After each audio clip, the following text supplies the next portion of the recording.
Last time we left off, the party had just gone to a party, a gathering of the underworld, they called it.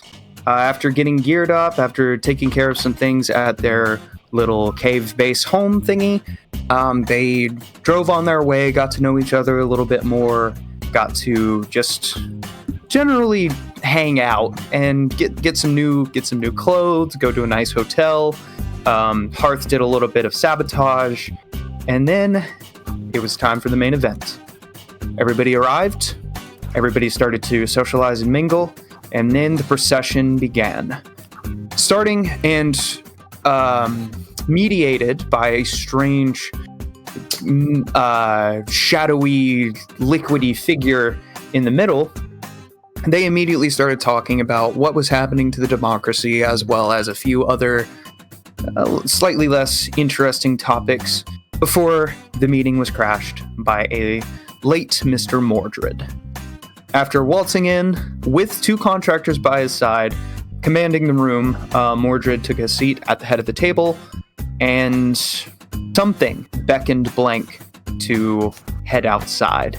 There she met another contractor in the disguise of a beautiful female, where she was told that her name was Nadia and that she had some kind of connection to these contractors. After it was revealed that Wallace Quayle had some plans and set off explosives in the foundation of the house, Mordred made his move as well. In fact, 3 people made their move, with one of Wallace's associates all of a sudden just summoning the individuals known as the 3 heroes: Friedrich, Alexander, and Sophia. That's when Cecil lost it. Cecil opened the box of Pandora, and everyone started to die. Cassia also lost it a little bit after going berserk by an ability from her own party member, caught everything on fire with giant flaming skulls, and unknowingly fueled a ritual that Mordred was trying to accomplish. Luckily, it was thwarted by Blank, who was finally released from her shackles. Vash Kyrie, rising from her prison in her true form, took care of the villagers they were using as energy sources for this magical ritual, freed them, and when all was said and done, when the dust had settled, Cecil seemed not to recognize any of you. Mordred had escaped, and that is where we are going to continue. Everybody standing in the middle of blasted, dusty, fine, just gray ash. What's left of the house, what's left of the room is around you. The smell of fire, the smell of cinders stinging your nostrils as a young girl that you've never seen before simply grabs onto Cecil. Apparently out of tears to cry, she just sits next to him, looking miserable. The top half of her face is covered up by a mask to where you can only see the bottom of her nose and her lips. And yeah, Cecil, you are just kind of confused at the whole situation. So, Viathan, are these members of your mercenary party? I don't know if you do that anymore, but I can only assume that's why they're there with you. You gotta be kidding me. What are you talking about? What? Why are you so confused? Cecil, no. Do you know me? Do you not remember us? Cecil, what happened in there? Viathan, something inside you is starting to break. The world around you is almost wavy. Your eyes are having a hard time focusing. And then everything seems to culminate, and you black out and fall face first into the ash. Oh no. What? What How is do you all- happening? How do you all react to this? Vythan? Python? Can Did he I? get hurt? Did anyone see him get hurt? I'm gonna go down to him and try and investigate his body and see if he's like hurt. You push him to the side, and as he rolls over, you see his eyes rolled up into his head. He's barely breathing. Can I try and help him somehow? Go ahead and make a medicine check. Okay. 19. Oh. Oh, wow. I don't know what I can do. You feel his muscles.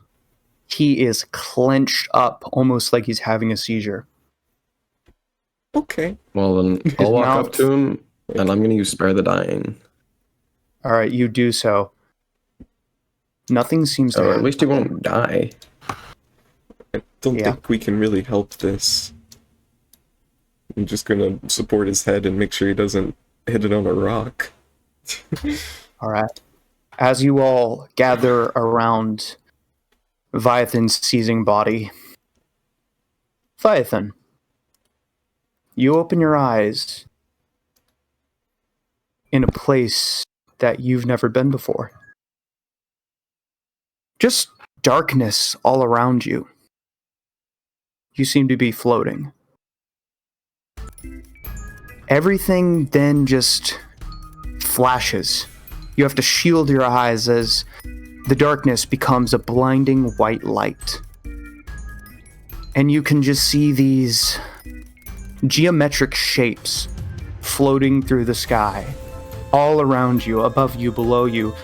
When they clash into each other, they just merge, and then in a way that you can't describe, they just disappear. Your mind reels from what's going on in here. Nothing makes sense. Nothing is following any set rules of the universe. Nothing is right. That's when you hear from behind you. Viathan! Is that you?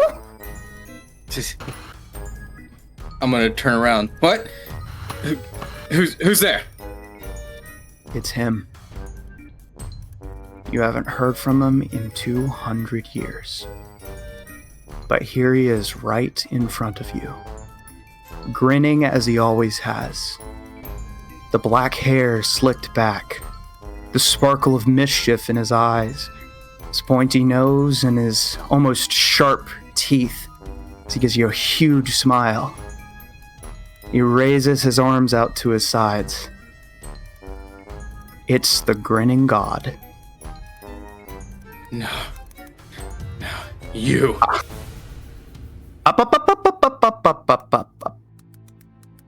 Before you say anything, I want you to know that you don't know anything, Viathan. Let's start from the top. So, you're here, right? Look around. He just kind of gestures to the void expanse around you. Do you know where we are? I don't recognize it. No, and you shouldn't. Because this is a place, and he does a dramatic bow, outside of your known universe. Viathan, I regret to inform you that you've gone mad. Oh. Is that all? Yes, actually. This is where minds go when they lose it. Your body is probably down back wherever you left it, seizing and frothing at the mouth, and when it wakes up, it's inevitably going to start spouting nonsense. Because this is where your mind has escaped to. Do you know what madness is, Viathan? Got a vague idea. Yes, it's the human mind, and the power of the soul is an incredible thing. You little mortals have so much power you don't even know of. Not even the gods can come out into here. At least, not until about 200 years ago. You remember what happened 200 years ago, don't you, Viathan, my boy? How could I forget? Yes, the night of the Blood Rivers, the invasion from the outside, the invasion from here. This is the highway through which Tharizdun grabbed onto mines and pulled himself into the material plane. Ta-da! Okay. So, why are you here? I'm the guard dog. Look! He turns around and you see a black bolt of lightning in a circle just behind him, quivering and shaking. That's the hole you just made. Every time a human being loses their mind, they break into here. Now something nasty can crawl through that hole and invade, just like a certain parasite that you've come in contact with. Look, Vithan, I'll be honest with you. I am... And you see his face go from that huge grinning smile to a look of genuine remorse. I am... You have my apologies. I can't... Something so big is going on right now that you can't even possibly fathom it. Why do you think the gods disappeared? Without even so much as a word. Because it was an emergency, Viathan. Do you know what those creatures locked onto? Do you know how they even found our universe in the first place? Because us gods had too much influence. You should see the outer planes right now. It's a war zone! He laughs, but there's no humor in his eyes. You can't imagine the death and the destruction and the horror that's being taken place in the 16 outer worlds right now. The only safe place is the godless place. Because they can't find you. So, But once things calm down, we'll be sure to return. so is that why you left us all there on this plane? Because if we had stayed rather, then the material plane, the elemental planes, the elemental chaos would have been consumed by the invaders from the outside. Tharizdun was the biggest threat, of course, but little parasites and other such creatures have been crawling through one after the other, through the tears that it left in its wake, as well as whatever created it. What I'm saying is, Vithan, I am sorry. I didn't even have to, and he immediately, jerks to his right, and there's a flash of light that blinds you, deafens you, and knocks you flying back. When you finally return to your senses, there is a massive black and red mushroom cloud in the distance, and the grinning god just kind of relaxes, cracks his neck. That was another one. They've been trying so hard to get in. But once we clean them up, and once we seal these holes, we'll be sure to return. Until then, one of them slipped by us. I bet you can imagine who it is. I think I'm not exactly sure, but is this? I'm guessing it's one of the new compatriots I'm with. No, he thinks he's so clever. Trying to turn everything into entertainment while us gods are away. Thinking No. that he controls it all. No, you don't mean. His powers are so strange, aren't they? Almost like they don't exist in our world. Oh, no. Leviathan, I'm so glad you've gone mad. Because this is the only opportunity I would ever have. He jerks around and shoots another bolt of red energy. Blasts you back, blinds you, deafens you again. The ringing subsides, and he's right in front of you. 3 more explosions just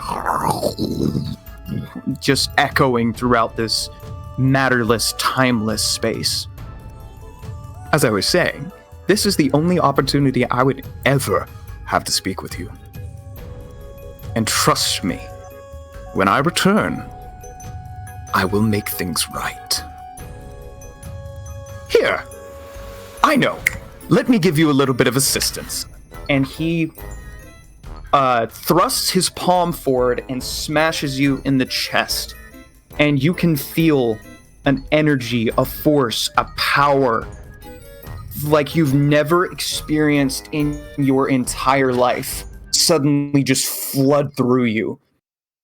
All you can do is scream into this void as you feel something come over you. And I'm going to DM you something. It feels like your hands,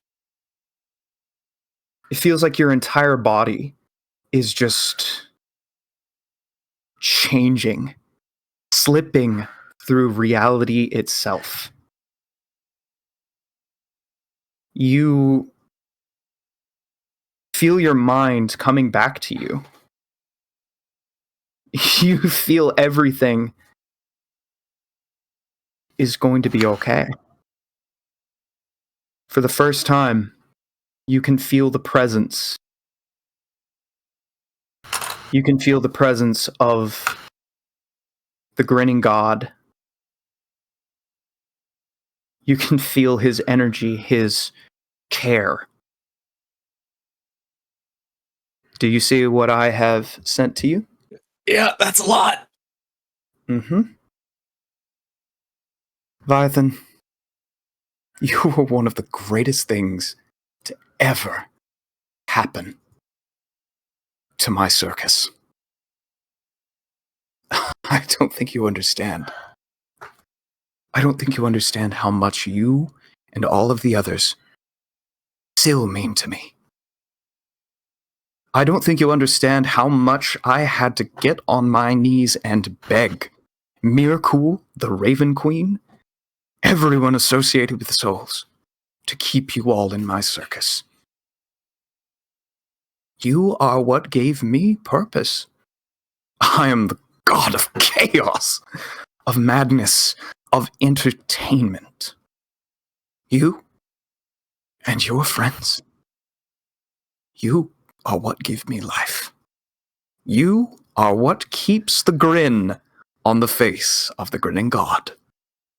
And I promise you, on my divine authority, I will make it right when I return. Until then, please, take care of that little pest for me. Oh, you know what? I think we can do that. Leviathan, Yes. do you understand how I feel? You see sadness behind his eyes. You realize what he is experiencing right now, the loss of his circus, is the exact same way you felt when Arya was taken from you.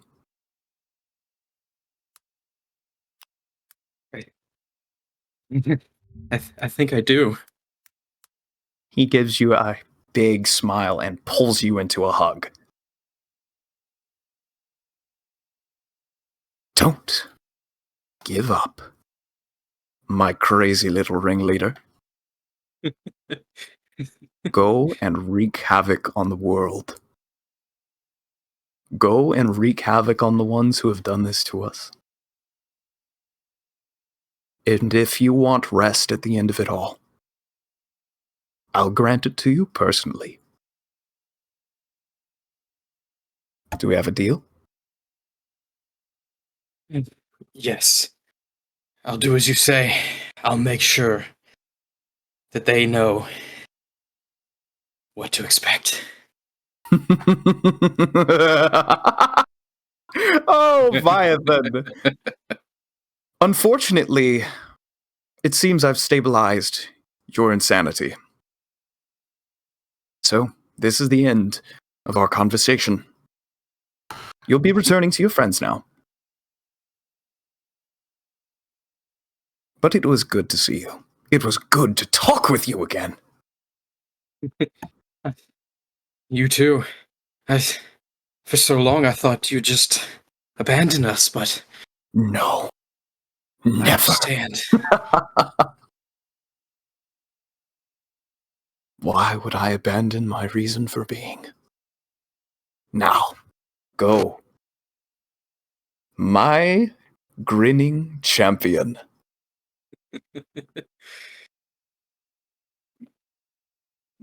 You feel yourself being pulled back into the black little circle that you were pulled from. Goodbye, Vithan. I hope we'll be able to meet again very soon. I look forward to it. You hear a sound just break through the silence of this world, and you see a wave of darkness approaching. The grinning god just smiles with bloodlust in his eyes. One hand, a bolt of black energy, the other a bolt of red. I will defend my home. Peace out, Viathan. You are pulled back through and thrust back into your body. You feel your muscles relax and you immediately raise to your feet. Hearth, you fall back on your butt as he just raises to his feet.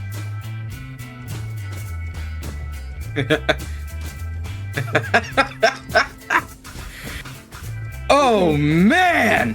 As Viathan says, he exclaims, "Oh man," he splits into three and reforms. What? Oh, Excuse me? Oh. Well, this is new. Oh. What just Cecil! happened? Cecil, Yeah. Cassia! Oh! Hearth! And blank! Oh! Oh! I feel new! Feel good!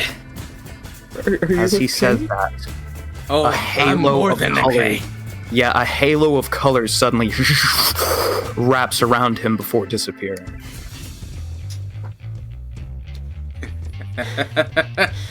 Oh, there's so much to be done. Oh, Well, how about you start here? You turn around, and sitting in the chair that he was sitting in during the meeting is Wallace Quayle, without a single burn on his body. His suit perfectly fine. I have some mail for you. more to you than meets the eye, isn't there? Oh, no. I told you, I'm just a simple mailman. Sure, and I'm just a clown. He winks.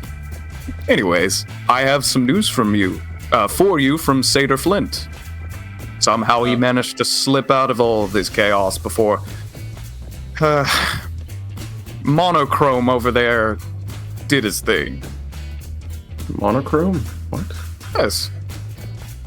I have the location of Mordred. Do you? Indeed. But if you all plan on taking him down, I suggest you hurry. He's not going to let a little setback like this get in his way.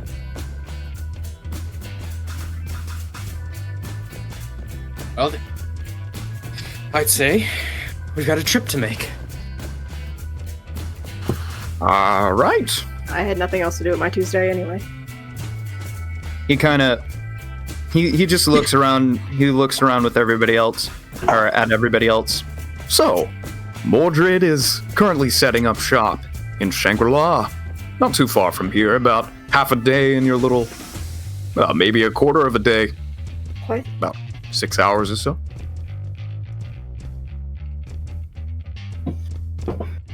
What did you say, Sarah? Nothing. I was sorry. Okay. I was just exclaiming. I mean, that's not too far. I mean, if we want to start planning, we can, but then I think we should start traveling towards there. Okay, hold up a Just be moment. warned. What? The Shangri-La is currently the next target on the list of the Empire that's invading. So, Ah. there might be quite a heavy military presence there. Just a heads up, just a warning. He Thanks. crosses one leg over the other. Honestly, at this point, I just want to kill something.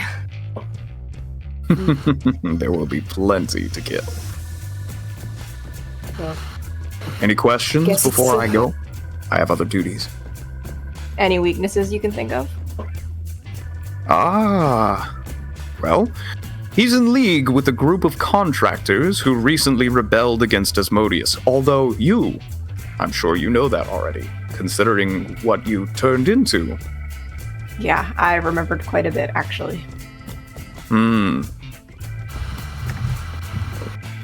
Let's see. Yes, the ritual he's performing is currently designed to break through the divine veil between material plane and outer plane. He wants to get a few more contractors here. Oh, yeah, we gotta Wonderful. stop that. All right. In terms of weaknesses, he talks a big game, but he's pretty squishy. Thanks for that. Not a problem. Now, I must be on my way. I have to finish my route. He gives you a knowing smile, Viathan. Anyways, good luck. Kind of leans back in his chair. The chair falls over. He disappears, and the chair returns into ash that it came from. And then Vash just turns to Cecil. Okay, what the actual heck is happening, Cecil? Do I know you? Stop. Why is Like, it- do I to know try this and buy person? her. Well, Seriously? I mean, we're your friends? I'm sorry, I don't know who you are. I literally. What was his name? Cecil. Yeah, what's up, Viathan? So, a quick question. What happened to you in there? Sorry, the past few hours is just kind of a blank in my head. I can't really remember that well. Uh-huh. And you seem to remember me. Well, yeah, you're Viathan. How could I ever forget you? Well, Have you it's the ever first forgotten time I've people? actually felt nice about that. Do you seriously not remember these people, though? No, I just assumed they were with you. I'm going to turn to the, is the girl that you were talking about still standing there? Yes, she is. You. Can you make any sense of this? You seem to know Cecil. She kind of, you see her lips curl into a smile. Know him. I guess you could say that. Why has he forgotten us? He unleashed Pandora. And that makes him lose his memories? A lot of them, yeah. Does he know this is happening to him? Does he know that he has Pandora? She turns and looks at Cecil.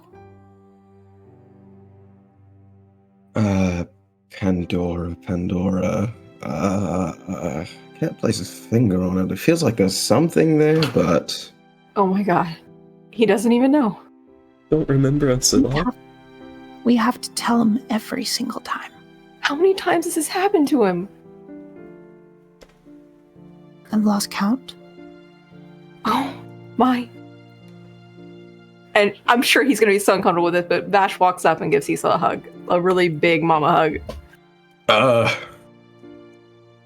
I'm going to use telekinetic to try and push you off of me. They're covered in dust and fire, and you try and put your hands on me? Cecil, so are you. Oh, well, I guess I'll have to clean this suit then. She kind of kneels down in front of you and looks you in the eyes. She pulls up her mask. Out of all of the time that I've known you, you've never lost as much as this time.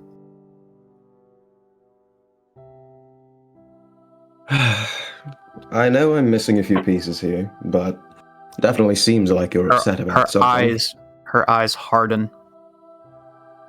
Project Pandora. Unlock. Something seemed to scratch at your brain almost painfully. You remember a few details about Pandora. Oh. His face just goes kind of blank for a second. She just... I understand. Yeah. You've only ever had me and Clive. But now you've found others.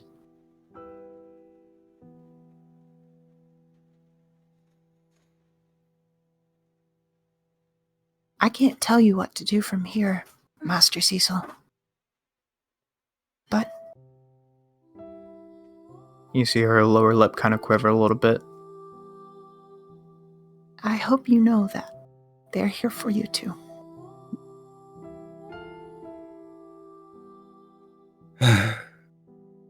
Well, I trust you, and you would never lie to me.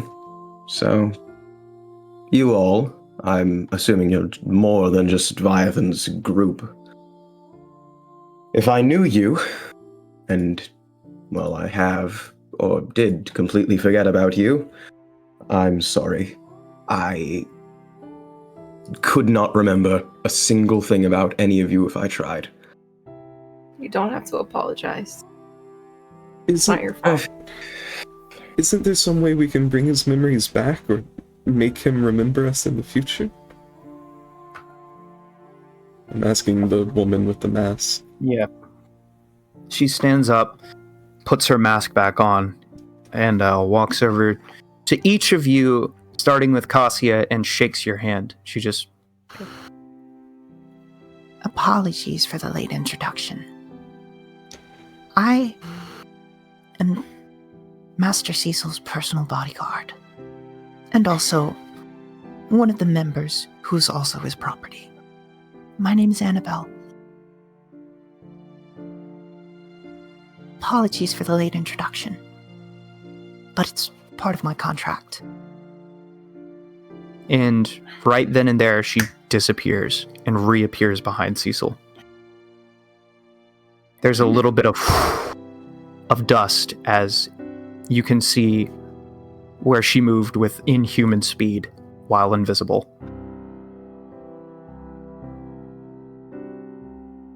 Alright, well, this pit of ash doesn't seem like the best place for conversation.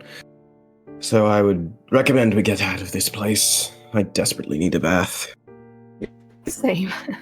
Isn't there some way we can make him remember us like Viathan? She just sadly shakes her head. That's the first time I've ever seen that happen, besides with me and Clive. The same thing happened to you? A long time ago. It was terrible. There always has to be some sort of a solution. Her eyes, you just see her masked face turn towards you. Stone cold expression as she sets her jaw, and just you can feel her eyes bearing through you, though you can't see him. You don't know the sacrifice.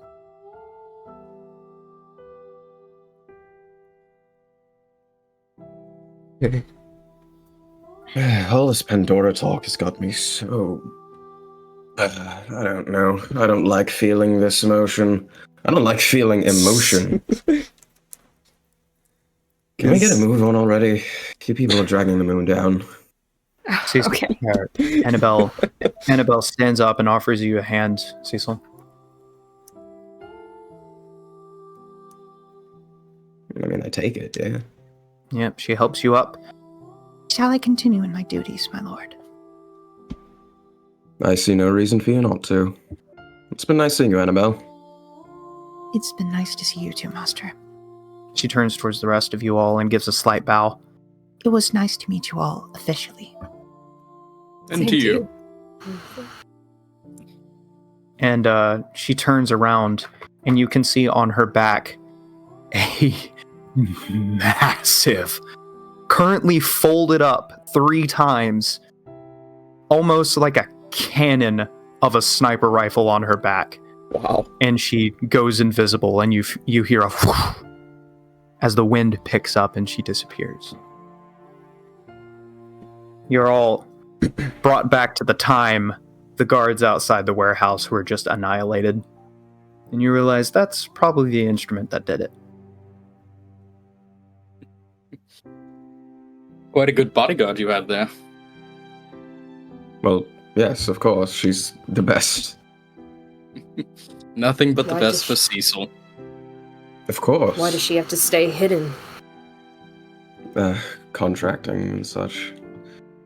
Not much of a secret bodyguard if she's visible all the time, is it? I guess you have a point.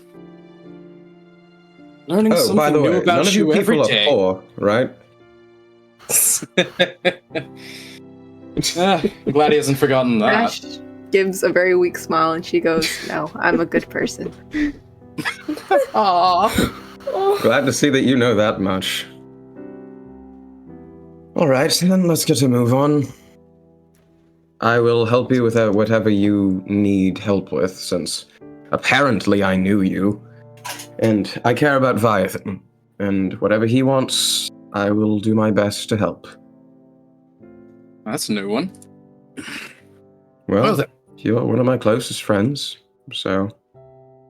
Oh, that hurts. Well, though you may not remember, you might be closer with some of these people than me.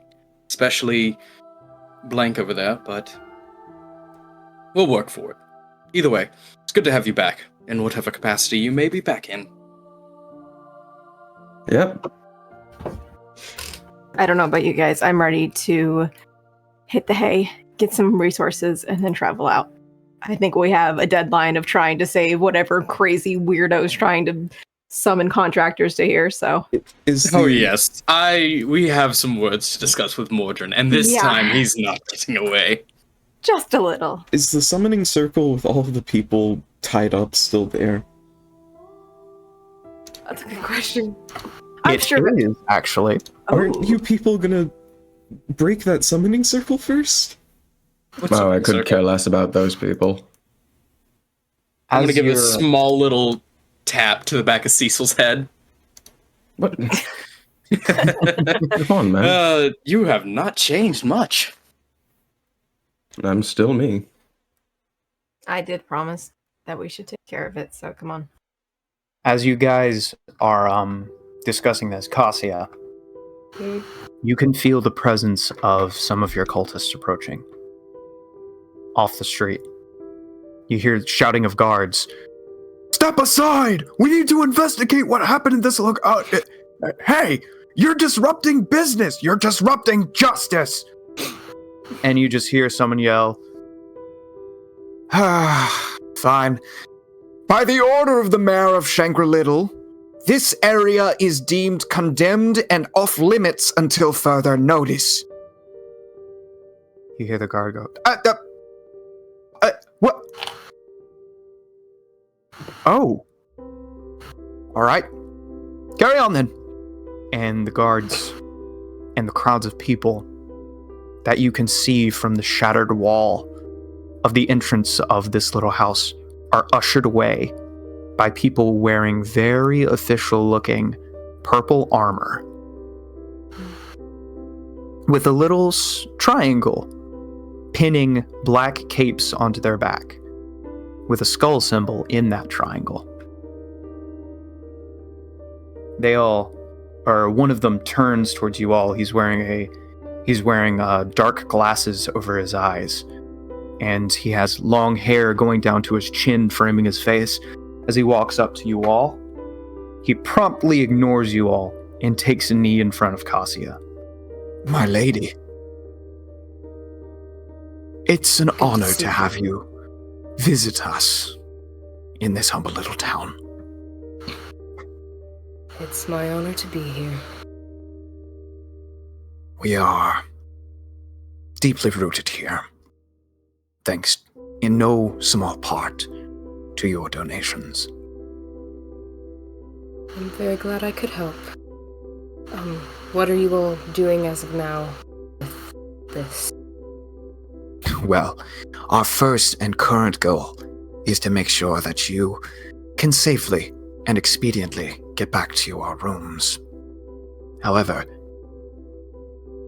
if you would come with me, I believe there is some investigating that we must do.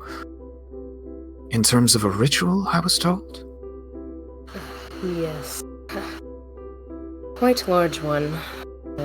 Do? All right. He turns towards the rest of you. Will you all be joining us?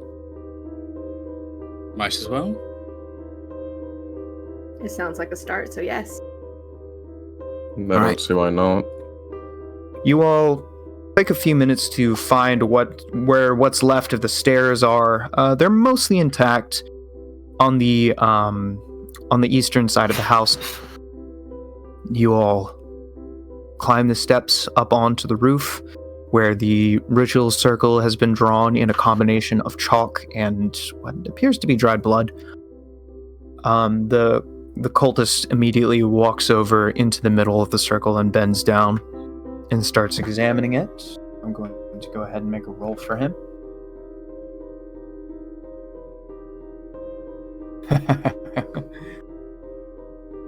This is going to take some time to decipher, but it might be possible to hijack this. Oh, really? Yes, my lady. Given the right material, and somebody tampering with it. So we I may will use have- this to further our plan. Indeed, my lady.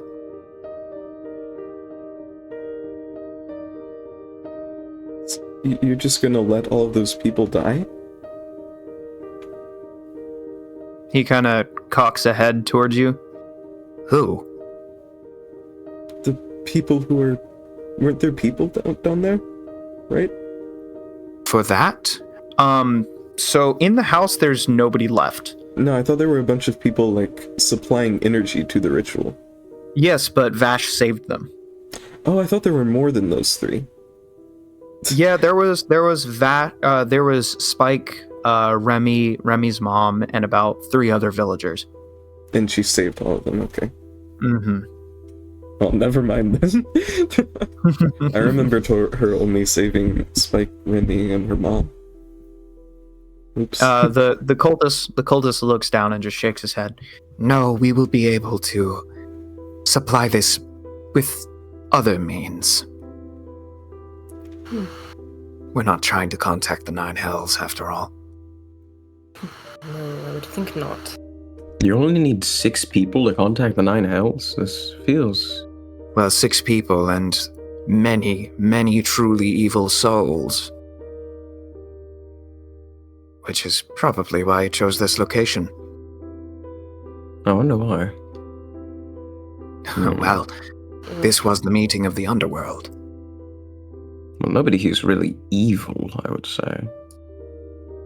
He blinks. Oh, Or you can't tell he blinks. He has sunglasses on. He just stares at you. there was like a woman who was black goo. I feel like that's just completely evil. What, Black Go is evil? What? What is Nobody Seems knows. evil. Nobody knows who the moderator really is, but they, I'm not sure, has been moderating these black underworld gatherings for quite a while.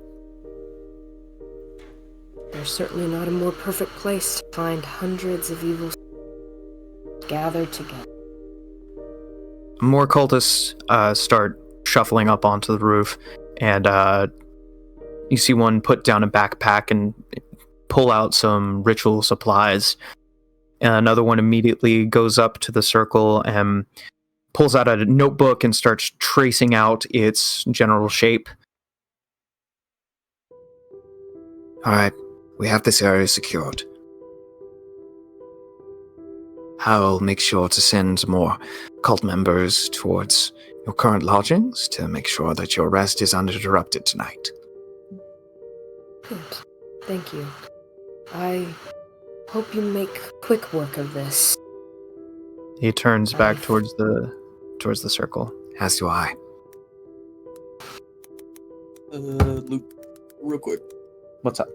This I missed a little bit of that. This ritual circle and everything. This wouldn't count to do anything with my new thing you sent me, would it?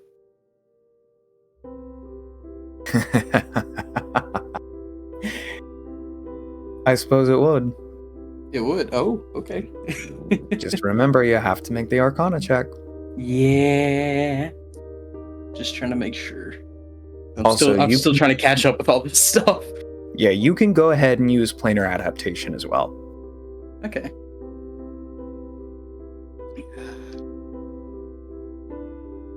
You know what? Since we're getting ready to take a little rest, I might as well just try it just for the fun of it. I want to All right, go ahead go to the and circle. roll. Yep. Just kind of lay my hand on it and just see if this new feeling I've had, this new sense that's come over me, if I can get anything from this. All right, go ahead. Oh, I don't even think that. I just realized this may not even be physically possible. Oh I'm a my -1. god, it was such a good roll. I have a -1. I don't think it's going to be even possible. Viathan walks into the middle of this portal. The cultist kind of turns. What? What are you? What is he doing? Turns to the rest of you. I'm not sure. Viathan. Just give me 1 second. This feels somehow familiar. All right. Viathan stands in the middle of this circle. He raises his hands, and suddenly, almost as if you're in a hall of mirrors, there's a flash of white light, and you see multiple different versions of Viathan. Each one looking like it's from a different plane of existence. As he raises his hands and seems to concentrate on this circle, it immediately lights up, and a small circle of energy forms in the middle. The wind starts to pick up. You all kind of have to take a step back as everything starts to swirl around him.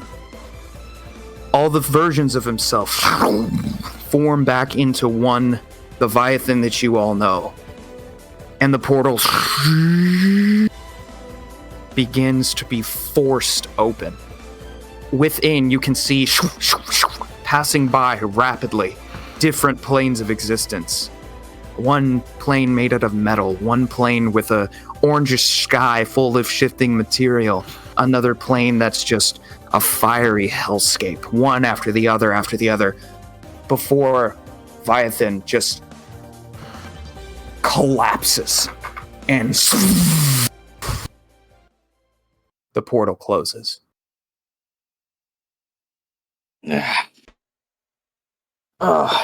This is... Oh, that's a headache. That's a tough one. Yep. What just happened? Care to explain? World? What did you do? Oh, okay, so... I told you about her circus, right? It was interplanar. It traveled through a lot. Yeah. I'm a bit familiar with traveling through portals and planes, so I attempted to see if I could get this one open, but whatever he made this one out of, it's tough. Oh, that gave me a headache. Are you okay? Yeah, I'll be fine. We still get some rest. It's just, whew, that is. Oh, that Mordrin is. Oh, I do not like him. Okay. I'm sorry, this is out of character. We just got Spidey versus Viathan, and I'm freaking out. That's what I'm saying. I'm experiencing this the same time as you guys are. This is great. All right. The cult leader kind of picks his glasses off the ground and dusts them off, puts them over his still wide eyes, and As I said, that might make things a little bit easier now that we actually have seen it in action. But we'll take over from here. Yeah, you guys can have at it. I'll check on it in the morning. Yes, of course, Mr. Vithan. He's still looking a little bit shocked. Turns towards the rest of you and gives a bow. Well, we've been working on a base of operations, my lady. I'll send word to prepare, just in case this works. And he gives a big Yes. smile. Yes. Please update me as soon as you are yourself further along. We'll send the messenger. All right. Hearth is just kind of in shock from everything that's happening. Poor dude. Feel for him. I'm gonna get All a right. protein bar real quick. Okay, so is there anything any of you would like to do in Shangri-La before you head back?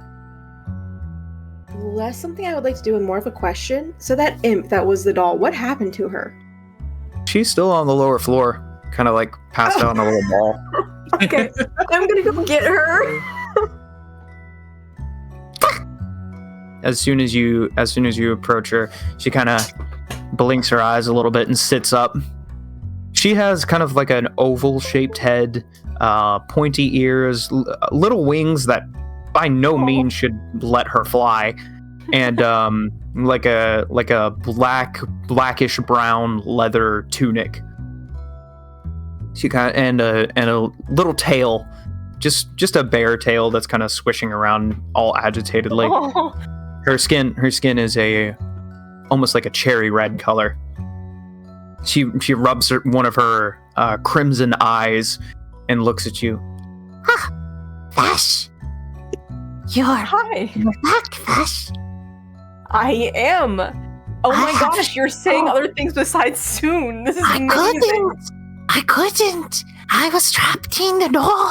The door could only say so much. I'm overjoyed that I'm actually able to talk to you. She gives you a big smile. Same. So, for one, thank you for all you've done. And for two, what is your plan now? Well, very simple. I plan on.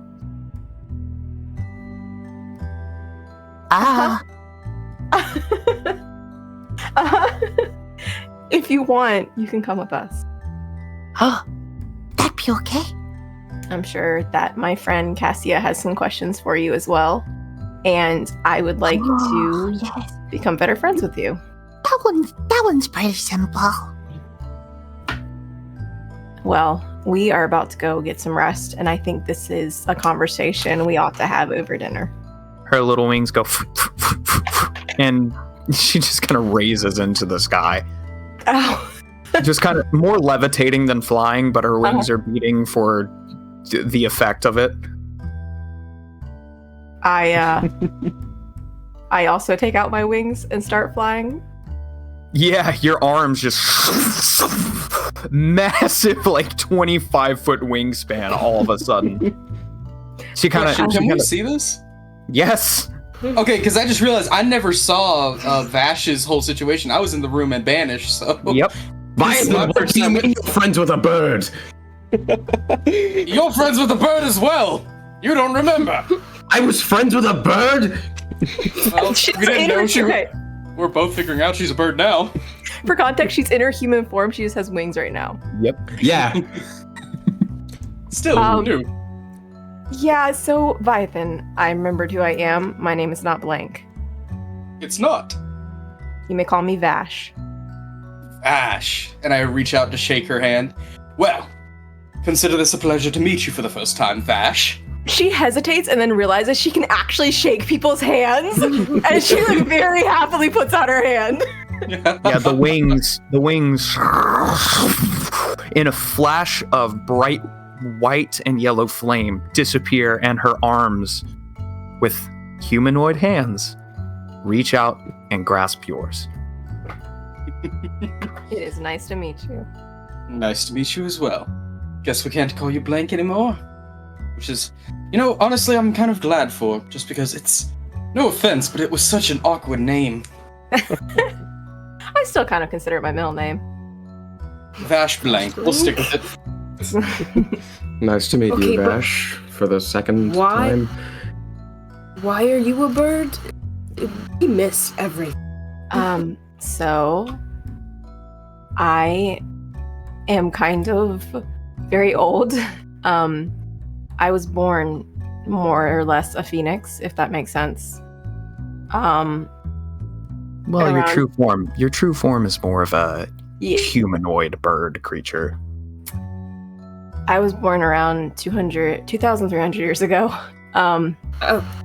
Oh, she's older than I am. I'm suddenly feeling young. Oh, Man, 23 doesn't seem that large anymore. I'm 23. What do you mean technically? 2003. 2,300. But I think this is a conversation all of us need to have for dinner. Do you guys want to go to that inn? Starving, yes. Sure. There You was all- something I wanted to do before we left. Okay, yeah, go ahead. Go ahead. I just wanted to. Right before you do that, you will all notice a confident, almost like a dangerous look in Vash's eyes now. She seems to be focused. All right, Hearth, what are you doing? I would like to walk into the room where everyone died. And Okay. while I'm walking, I'm just saying, we have demons following us around now. That's good. I want to look around for George and the assassin who was watching me cut the guy's brake line They're- and see if they're still alive. There is no way to tell. Corpses, materials, everything has been reduced to ash. So I can't even find their dead bodies. They're Nope. just completely ash. Teehee. You have no idea who survived or who didn't. Right. Well, I just look at the room for a few seconds and then turn back. That's all I want to do. Okay. So- I will say, interestingly, no, never mind. I don't think Okay. any of them would. It's not terrifying at all. Don't worry, it's not relevant. Okay. Also, Okay. another question. Didn't Vash save Spike and what was the other one's name? Remy, Are they still there? Did they leave?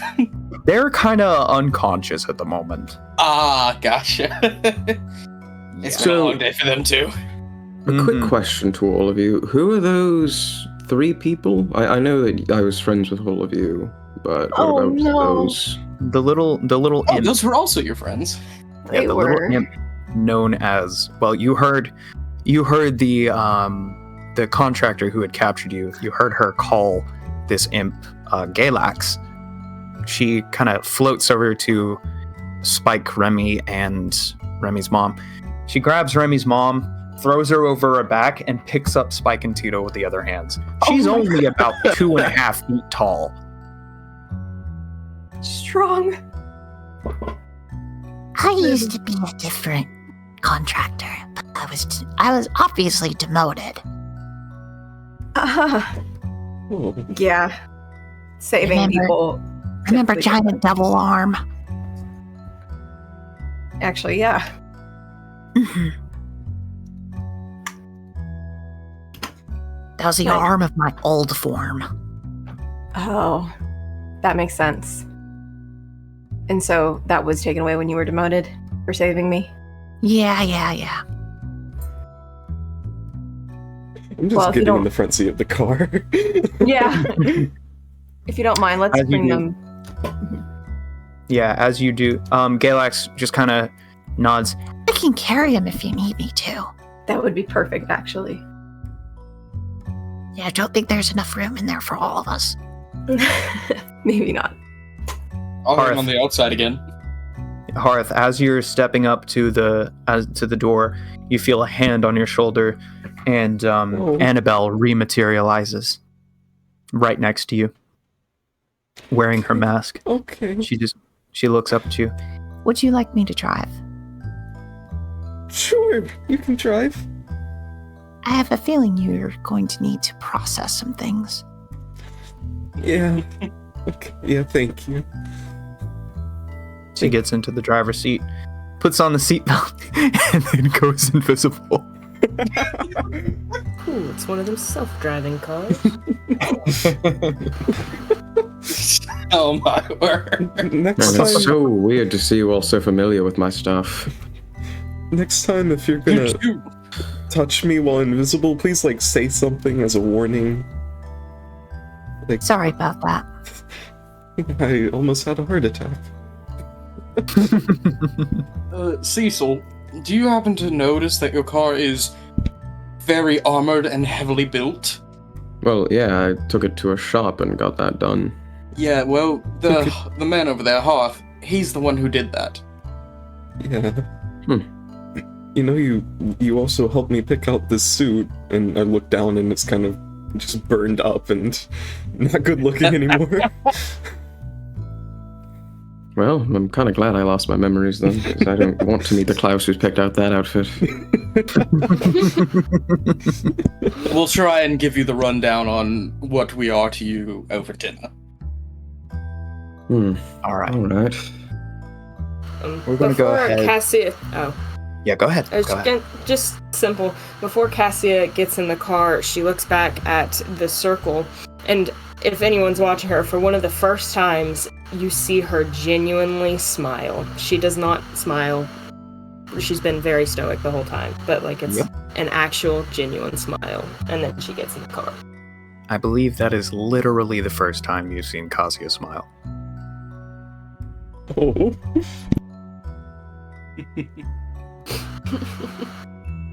Considering how everything turned out, it seems we're all in rather good spirits.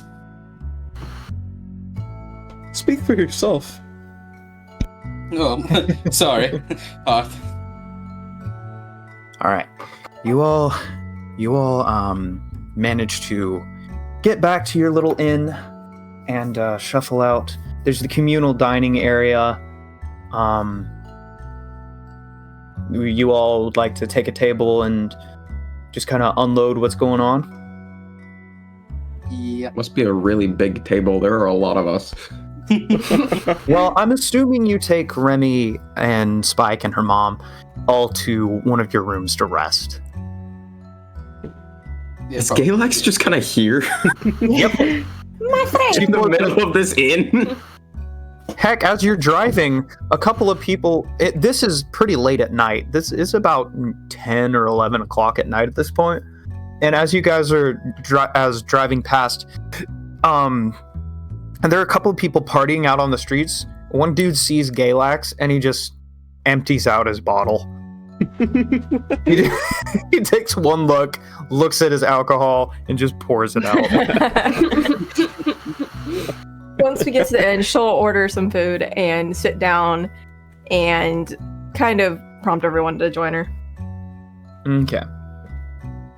Yeah, it's strange seeing Vash be this assertive.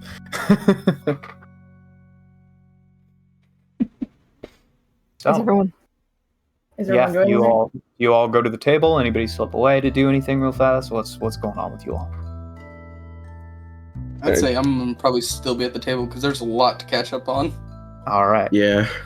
All right, here's a bucket list of things we need to do. First and foremost, we need to plan what we're doing and where we know where we're going, but we need to plan how we're getting there. And then also, we need to plan how we're taking him down. Apparently, the whole entire, there are other empires attacking, so we need to figure out how to get through that. And another thing, Cassia, this is Galax. Galax, this is Cassia. Hello, my name is Galax. Hello? I handled your soul when you were about to die. Oh, Info I'm dumping sorry. at the extreme. Who are you? Maybe. I mean- My name is Galax. Used to be a pit fiend in the Nine Hells.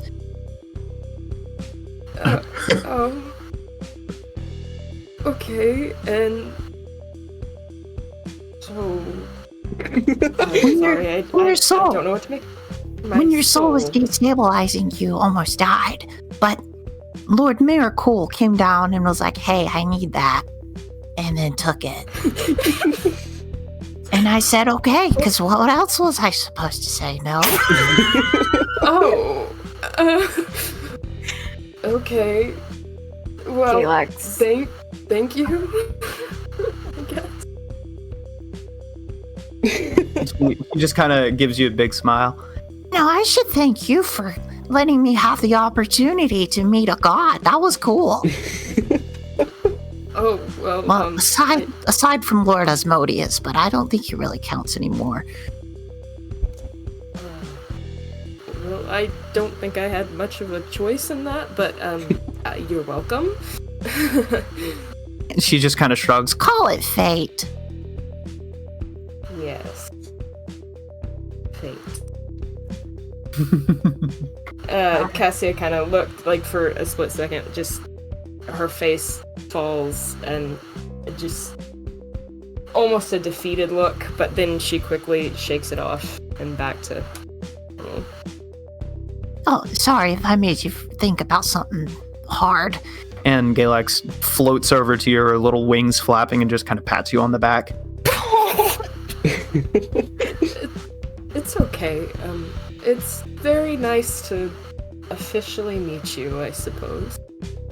Yeah, it's nice to meet you too. Oh, you're adorable. I wasn't. Oh, I believe it, but So Vash, that's your name, right? Vash? yeah. You regained Tyrion. your memories, and Mhm. Klaus lost his of us. Oh, I would prefer you didn't call me think of that. Cecil. I don't know you that well. Well, you know told him me more to well call than me you Klaus before. Klaus, we were close enough where you tried to buy me, so shut up. That Well, I mean, I makes- could see why. You're quite the specimen. that- Okay, that see, makes this is me why. think. This is- I have a theory. So Mhm. Clive and Annabelle are his property. So he Mhm. bought them at one point. So I'm thinking if he buys people, then he can remember them. But why does he remember Viathan then? Viathan's not his property. Well, Annabelle That's just said that was a point. one-time thing. It's never happened like that before. Something like that. Well, aren't I special? Yeah. But Well, I mean, you are. I don't know if just buying us would work. Maybe we would have to bond first. I don't know. All of this is a Bonding with lot. him seems like a rough experience.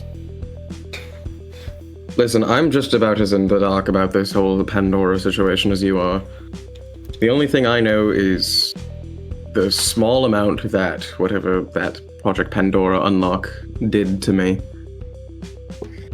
And all I can say is that those memories aren't very pleasant.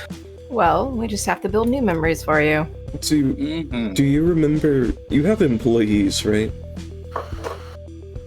Probably. I mean, I own a franchise, so Do you remember any of your employees? no. Okay, so just buying, then you can't just work for the guy. That's the only Hey. theory I have. Klaus. Mm-hmm. No strings attached, no contract. I don't have to listen to you. Do you want to buy me? I mean, what's a price? Friendship?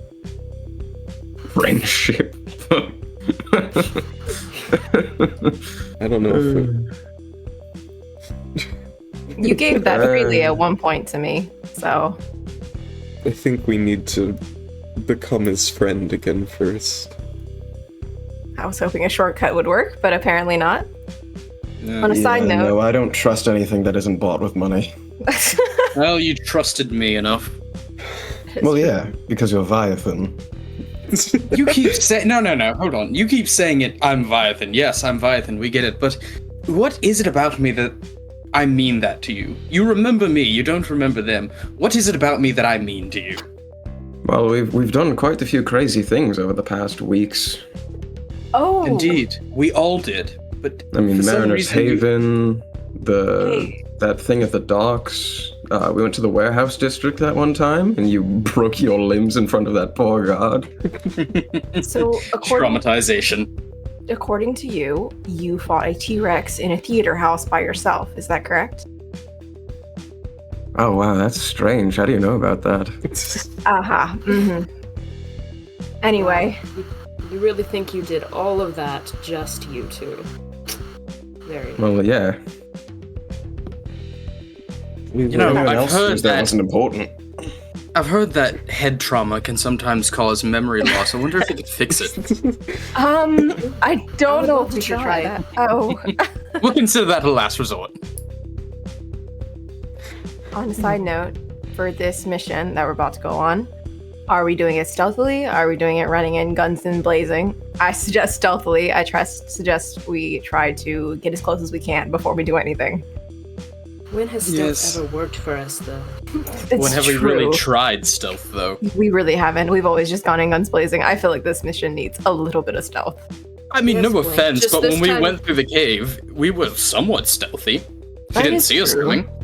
That is true. But, next time, let's not just knock on the door of, whoever we're fighting. Yeah, we should have ambushed her, really. We Yeah. had the perfect opportunity. Well, I still want to talk to Mordrin, but at this point, it may be the best to just eliminate him. I agree. So- Oh, Mordred, the guy who owns the Ancients. Yes. You know my beef with him. You remember that, don't you? Well, of course, he was the one of the people who took Arya from you, no? Yes. Or had some deal in it. Oh, that reminds me. I have a lot to fill you on. So, apparently, I completely lost it after that whole experience. I'm sure you might have noticed. But it led me on a very interesting experience. You see, I actually reconnected with my god. Apparently, he's been guarding the other gods, or at least where they reside right now. I don't know, how many of you wouldn't remember, how many of you know about the whole Blood Rivers situation? I awkwardly I never really cared for history. Yeah, Hmm. Vash actually raises her hand. Oh, I guess you do remember that. You're older than I am now. Well, either way, apparently, due to the whole calamity that caused, the gods were forced to leave this realm and have been kind of holding back everything since then, fighting, and basically every plane except this one is in an amount of chaos and death. We're the sole remaining location of safety for the time being, mainly because there's no more intervention from the gods. They don't exist here anymore. That But- makes a lot of sense.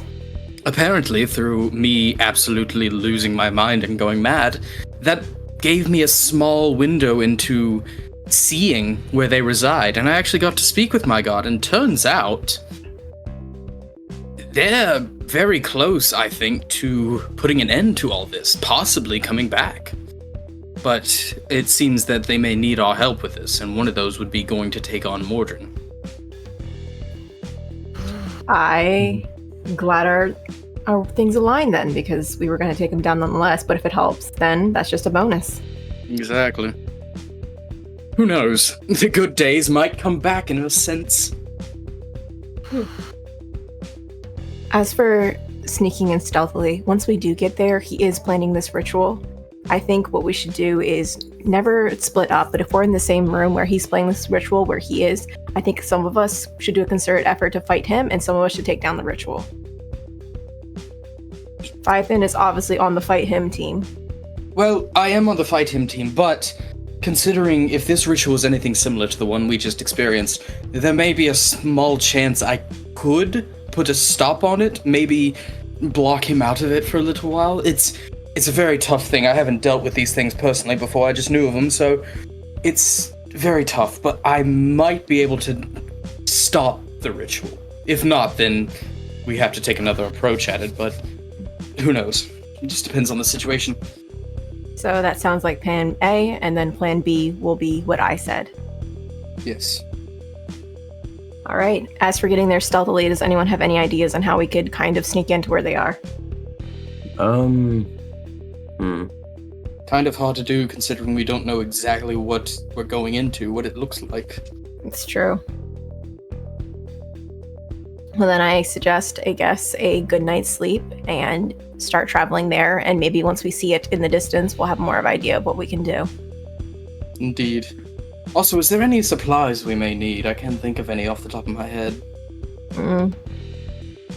If there is, we can get Clive to get them. Do you have a weapon now, Vash? Well, yes.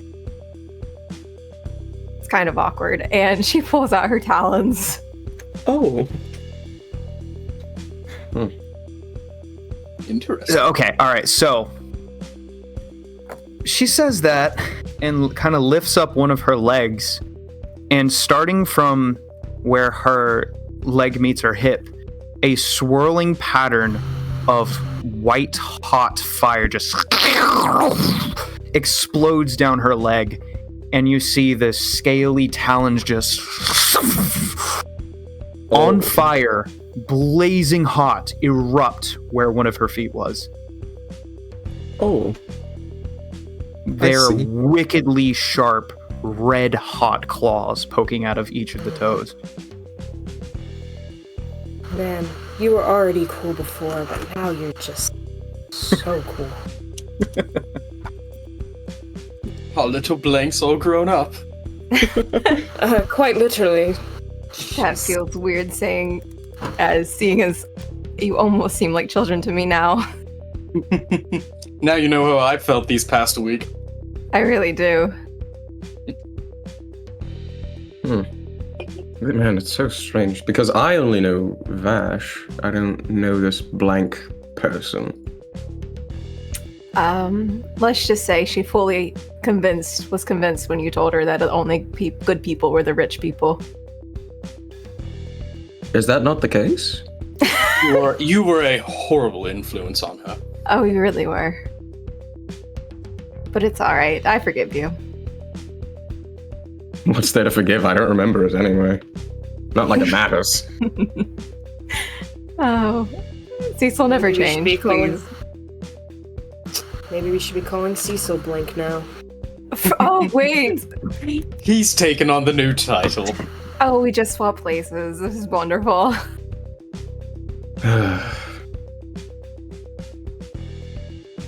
Well, I don't know about you guys, but I am going to go hit the hay. Ditto on that. It's so weird that you have your memories back now. You're like a different person. That'll happen to people. I've remembered a painstakingly amount of things. 2,300 years is a lot to take in at once. Just I'm a surprised little. you didn't collapse on the ground. That's a lot of honest, information. I would have probably been a lot different than I am now if I didn't meet you all. I think if I regained my memories without meeting this group, I think the me would have been a lot different. Well, whatever influence we've had on you, for better or for worse, we're happy to have you around. Happy to be here. And with that, she scoots her chair out and starts walking up the stairs. All right. Well, we've got a lot of work to do in the morning, so I think I'll take my leave as well. Have a good evening, everyone. And I'm gonna head to my room. I'm taking a bath. Annabelle whispers your room number into your ear. Thanks. I don't have to hide her anymore. It's great. I know. So is that what the No- whispering of the no wind has DM. been this Yes, whole time? Yeah. She Amazing. was, yep, the hidden You had to do a bodyguard. perception check the first session. All right. I'm also going to Is there bed. anything anyone else wants to do? Annabelle, can you compile, like, a list of important information I need to know? Right away, sir. Thank you. You said it's like 11 p.m., right? Yes. Okay, I don't have any time to make any more fuel then, so I'll go to sleep. Okay. Kasia? She just goes up to her room and goes to sleep. All right. And with that, we can end the day. So, the sun rises on another day for our little group. Let's see. This one. All right. The sun rises on another day for our little group. You all wake up at relatively the same time, about 7:30, 8 o'clock the next morning. Vash, you do not need to sleep. I don't. Yep. Nope. You do not need to eat, sleep, or breathe.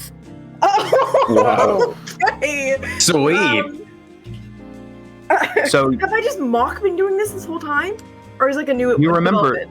you remember never feeling hungry. Oh, yeah. oh, that's right. You did hint towards that at one point. Yep.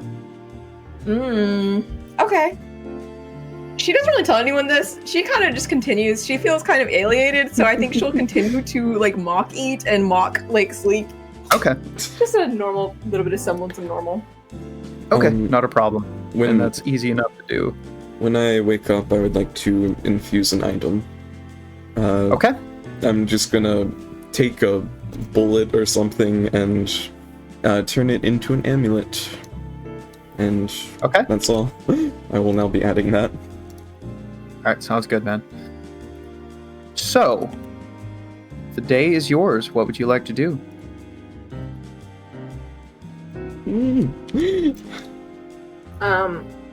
Vash personally is getting ready very quickly, grabbing some supplies and heading to the car. She's ready to get this day on the way. All right. Okay. Anyone else? We didn't say what time we were leaving. No, you did not. Well, we wanted to get there quick. Okay. Well, I figured we'd go and check on the how the progress on that portal was, but yeah, I don't think we never set a time. Well, I suppose I'll just go to the car.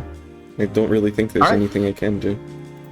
You head to the car, and Vash is already there. Are you, where would you be waiting for these people? She's by the car, and you see her like loading supplies in, and just like you see a very like stern and serious look on her face. You can tell she's like calculating the day ahead. All right. That's what you walk up to, Hearth. Hey, Vash. Oh, Varth. Varth? Varth? Where did Spike and Remy go? Spike and Remy, they went to go get treatment. I don't want to bring them into this fight. They've been through enough. I didn't think they would be coming. Oh, well, good. But no, they're fine. They're fine. Speaking of which, are we going to pick up your friends along the way as well? My friends? Shangri-La is in the opposite direction of where you all are crap. based. Okay, then never mind. All we're doing is fighting Mordred, right? All we're doing? Yeah. All we're doing. They can't come for that. You're right. I was hoping maybe she could put him in her little machine and maybe turn him to shred. Oh, yeah. He might destroy that. That is true. Also, Hearth, I don't think we've ever really had a proper conversation, literally ever. I think we've always been stumbling over our words. Oh, yeah, that's true. Well, now you kind of made it awkward. I think only for you. He's so composed now. Well, If you want to help me put these things in the car, you can. okay. There's just a popping noise and Quaddle is standing in front of you. Oh, What? One of the hairs on her head is on fire. I kind of like fall back onto my Mr. Hart, Quaddle did it. Quaddle successfully And she holds out a little cube. made Porter. She disappears. Okay. What the heck? She's actually insane and I love her. Oh my. There's another, and she reappears. She's soaking wet and standing, like with her legs splayed and with a crazed look in her eye. Oh, good. Yeah, Are you okay? Quaddle teleported into Shanky Lake. Oh, Oh. He carefully sets the teleporter down. Hello, hello. Quaddle has things to deliver for Mr. Hart. Okay. What are they? She reaches onto her tool belt and pulls out the dimensional cube. Quaddle's little world. And she hands it to you. You made it. And yes, Quaddle did it. Now there is only a 0.0005 chance of evisceration. Oh, that's great. I like those odds. That's fantastic. He's kind of just she gets- investigating the cube, just looking. Yeah, at she it. gets an evil glint in her eye. Quaddle also made it an option. Oh. How do you turn that option on? Oh, well, 5 of the faces are safe. 1 of the faces are not. Quaddle colored it red. Oh. So you really can choose to kill the interns now. Quaddle figured it was not good to lie to them like that. That's great, Quaddle. That's great. You have a teleporter too? Here. She hands you a sleek metal cylinder. What's this? Press the button. I press it. Plasma whip. Colored gold with blue sparkles in it. Oh my. He Quaddle just nods aggressively. He wants to test it out like in the empty air. Gunther says, do not hit yourself with it. You'll die. Oh yeah, I'll try not to do that. All right. You whip the whip into the air. There's a almost like a strike of lightning as you whip it. I'm so happy you two are my friends.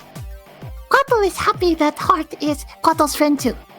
My one friend was Callan, but he can't really invent anymore. One Callan friend. is causing chaos. What is he doing? Callan is causing chaos. What is he doing? He found out about coffee. Oh. I hope he doesn't rust any of his insides. He should be Gunther fine. is worried about that too. Gunther is slightly upset that he has to watch Callan. Oh. Oh, she kind of covers her mouth. Quaddle was not supposed to say that. What do you mean? Gunther told Quaddle not to tell Mr. Hart about her complaining. Oh, no, you're fine. Callan can be a little bit of a handful. Mm-hmm. Yes. She looks down at the ground. Quaddle wants a towel. Can I just use whatever heat I have to dry her off? Yep, your hair just... And Quaddle kind of closes her eyes as steam starts coming off of her fur. Ah, thanks. This is... Thank you. Quaddle, this is such a cool invention. Quaddle thanks Mr. Hart. Quaddle worked very hard on it. All night. How long have you been making this? Since you left, But when did you come up with the idea? it was one of the ideas that Quaddle got from that mercenary. Mercenary? With the armor. He had cubes like that. Do I remember this guy? Friedrich. Friedrich. Oh yeah, Friedrich he did have always those cubes. summons- Yeah, he always summons his sword and his shield from little That's cubes. right. Well, Quackle would love to know where he got that from. you being able to reverse engineer them in like 5 days is... You're a genius. She kind of looks a little bashful, puts her like grabs her arm with her other hand and just kind of I love shuffles a little Quaddle. bit. Thank you, Mr. Hart. Those words mean lots to Quackle. I love Quaddle so much. Oh, okay. How do I go inside of the cube? Just choose one of the faces that doesn't eviscerate you. Okay. How do I choose a face? Just put it to whatever you want to suck in. Oh, I'm gonna point it at myself and make sure it's not red. Yeah, it's not. I'm gonna put it to myself then. Remember that time in there goes 5 times faster. Oh, we don't have anyone who can drive. I'll have to test. How do I get out of the cube? There is a control room that Quackle built in there. Okay. Then I'm gonna go in the cube and come out very quickly. All right, you go inside the cube and you see a fully stocked lab inside. Wow. Fully stocked, almost not quite as impressive as the laboratory in Mariner's Haven, but pretty darn close with what they had to work with. You see some scraps of metal kind of thrown all over the place, probably stuff that did not survive the entry. But it looks like, yeah, Quaddle, once the fires broke out, she just kind of started throwing things in here. From the old red stains on the floor, you can see that, yes, she did just kind of throw everything in here. Oh, red stains. Are there any dead interns around, or is that all that remains of them? It appears that for morality, for the sake of morale, they were cleaned up. Okay. Are there any interns around? Yeah, there's one guy who's kind of like sitting in a chair next to the door of the workshop. He looks over. Oh, you must be Hearth. Hello, where's my kingbird? It's outside. There's an outside? Yeah. I'm gonna go outside. You open the doors and are hit with a gust of fresh air. You are standing in a gargantuan white cube, but the ground is made of dirt with grass. You can see your kingbird being assembled on a runway. There are a few trees in this open space. And there are interns looking horrified, exhausted, and covered in a few cuts and such, trying to assemble it. I'm gonna scream out, if you break anything, I'm going to Every tell single one of them flinches and one of them falls over. Don't make me tell Quaddle. Please don't. Please. We're following the blueprints to the letter. Pretty much all we have to do left is testing, but we didn't want to do that ourselves, so you can, yeah. Okay. Well, I'm gonna head to the control room then and try and leave. All right. So, outside, there's a cube on the ground between Vash and Quaddle.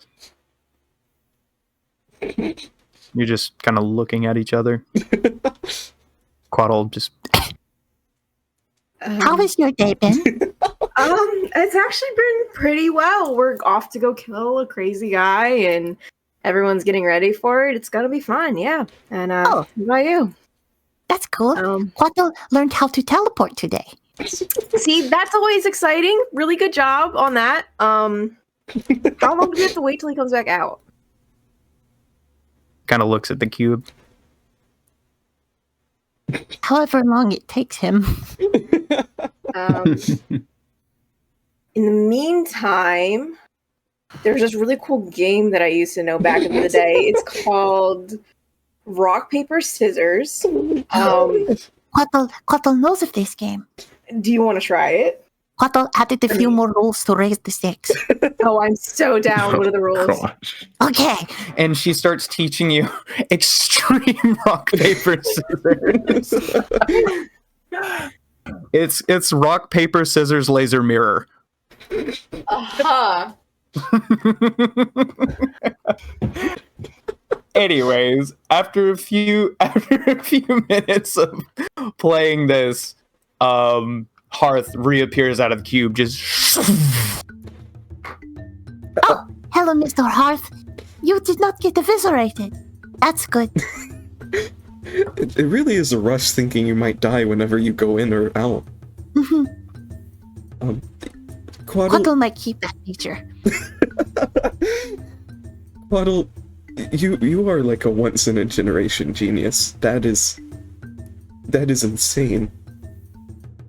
she just gets a big smile on her face and pulls her welder's helmet over her face. Thank you, Mr. Hearth. Oh, When I'm done helping my friends, we need to make a lab in a country that isn't at war and just start making things. She raises her helmet slowly, a sparkle in her eyes. Do you...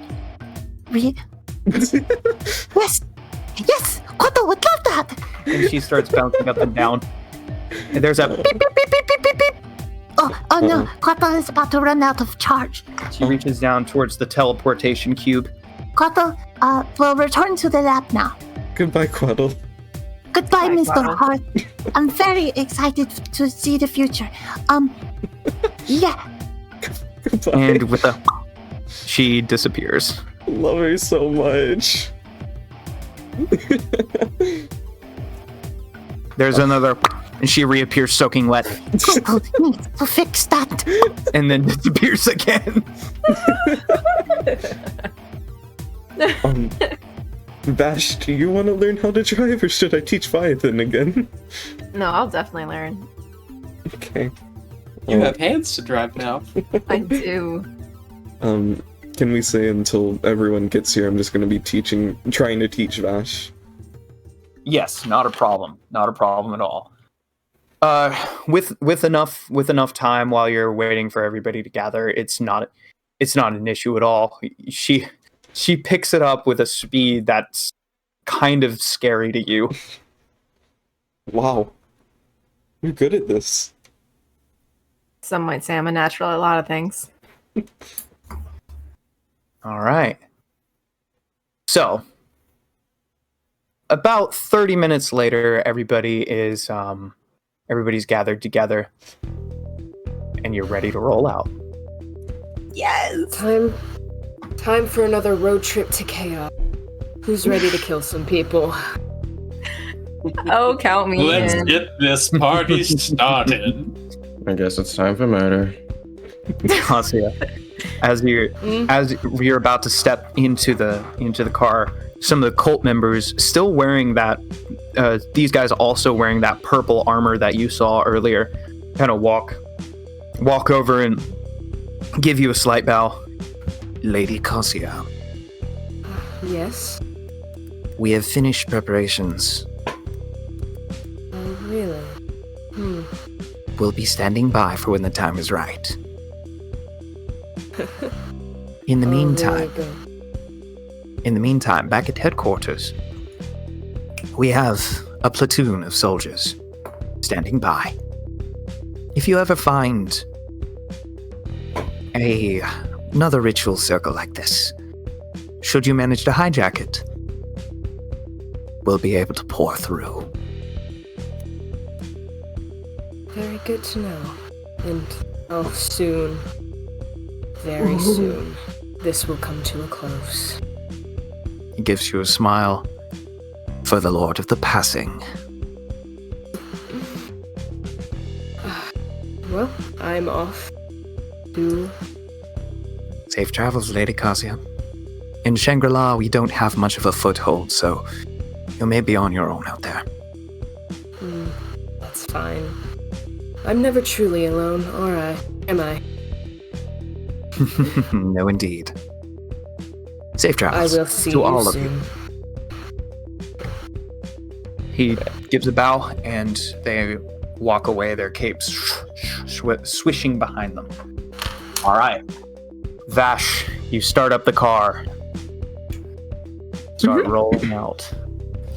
and begin the journey to Um, Shangri-La. In my seat, can I tell Vash to pick up my cube if I'm not back out by the time we get there? All right, I will. And I'm gonna Okay. point the cube to myself and just like have Sorry, the what cube was this in my about the cube? seat. All right. There's a and Hearth is sucked into the cube as it lands on the leathery seat. That's a new one. Did he just? What He just- just happened? So there's a couple possibilities. One, he went to a place where time works differently, or two, he's mincemeat. That feels right. kind of extreme. So Adrenaline rush, though. it's a 4-hour drive, which means Hearth, you have 20 hours. Oh my gosh! Wow. Holy moly. Okay. All right. Wow. So you have time to work on your Kingbird. Yeah, I Nap. yeah, and have a nap, right? Yep. I want to take a look at it and see what they've done to it. Oh, they have been painstakingly accurately following the blueprint to the letter. Okay. As they all walk in, one of them goes, "Attention!" and they all stand to attention. Mr. Hearth, we've been waiting for your arrival. At ease, I guess. That one of them looks kind of nervous and sheepish. You Lady, can- Lady Quaddle suggested a change. Oh, okay. He points to the pilot seat, where there is a space in the back of the seat to fit into and connect to your backpack. Okay. What exactly She does said- that mean? She said that there was some kind of neural interface that connects with your Kingbird. Basically, you can control it with your mind if you need to. I can. So, I'm kind of confused about the character. I can like attach my So- backpack to it. Yeah, And- when you get into the seat, you don't have to take your backpack off because there's an opening in the back that just clicks in, and you have full control over the Kingbird as long as you're conscious, requiring no checks whatsoever to control it. Oh, okay. Wow. Because at that point, you can control it as if it's part of your body. Wow. Okay. That is really cool. It's basically a mech for you. Wow. Okay, I do have some questions. Are there any weapons attached to the Kingbird? I would like to make sure. One of the interns points over to a pile of boxes that hold glowing golden bombs in them. That's really cool. What do they do? They're pure liquid divinity bombs. Smaller scale of the liquid divinity reactor Lady Quaddle made. Okay. Basically, you drop those, something's gonna die. This is so cool. He just starts laughing. Yep. I guess is there any way I can make it better over these 24 hours? I don't know what I can do. Quaddle added some suggestions. Liquid divinity bullets that are not just armor piercing, but matter ignoring. Okay. Additionally, there is essentially a railgun attachment, but there's a little note at the bottom that says, "Please do not use, not finished." Then And there's a little picture of an explosion next to it. okay, I guess I don't know how I can work on it, but I'll add the liquid divinity bullets. Are they already made, or do I need to make them? Is that what you Go ahead and roll a tinker check. Okay. If that isn't Alright. enough, I will use my things. You can roll 3 because this is a full day of work that you can put on this in this 4 hours. Honestly, maybe cut to everyone else and let me think, and like right before we get there, I can tell you what I want to do, because I'm not completely sure. All right. So some adjustments that you can make involve armor, speed, and basically the number of attacks that you can do. Alright. I will be thinking about that then. Okay. Yeah, just armor, speed, and number of attacks. You have 2 more rolls, so eliminate one of those, and you'll be good. Okay. All right. So, back on the outside. Everyone else. How you spending your trip? I'm going to be reading the file that Annabelle gave me. All right. With every line that you read, you feel a pang of loss. You've never experienced that before. It almost hurts. Strange feeling to you. You all must have been some pretty important people to me. You finally believe us. Well, I believe Annabelle. Ah, that's fair. But yes, we were what you would consider friends, I think. I've actually never heard that from your own mouth, but I would consider us friends. You didn't like to use the word, but we could all tell that we meant more to you than just associates. Deep down, you're just a big softie. Well, I don't know about that much, but It's my headcanon. Please leave me alone. Yeah. What is this language you learned over the 2,300 years? yes. Yeah, What language is this? I can speak Celestial, and even I don't know what that means. Same. Yeah, as a note, Sarah, did you see what languages you can speak on your stat block? Actually, no. Let me go look at that. I didn't. I was looking at everything else. You also have another ability. Oh. Okay, thank you for bringing that to You're my welcome. attention. You're welcome. So apparently, Sequin speaks Celestial. Oh, I say to him in Celestial, even if we're not friends now, in your mind, I have a intention to make sure we are friends in the future. Flawless. Absolutely perfect pronunciation. A couple of words are a little archaic, but You know, you people are getting more interesting by the day. Oh, that's a compliment? You had a compliment? Oh my gosh, I'm so proud of you.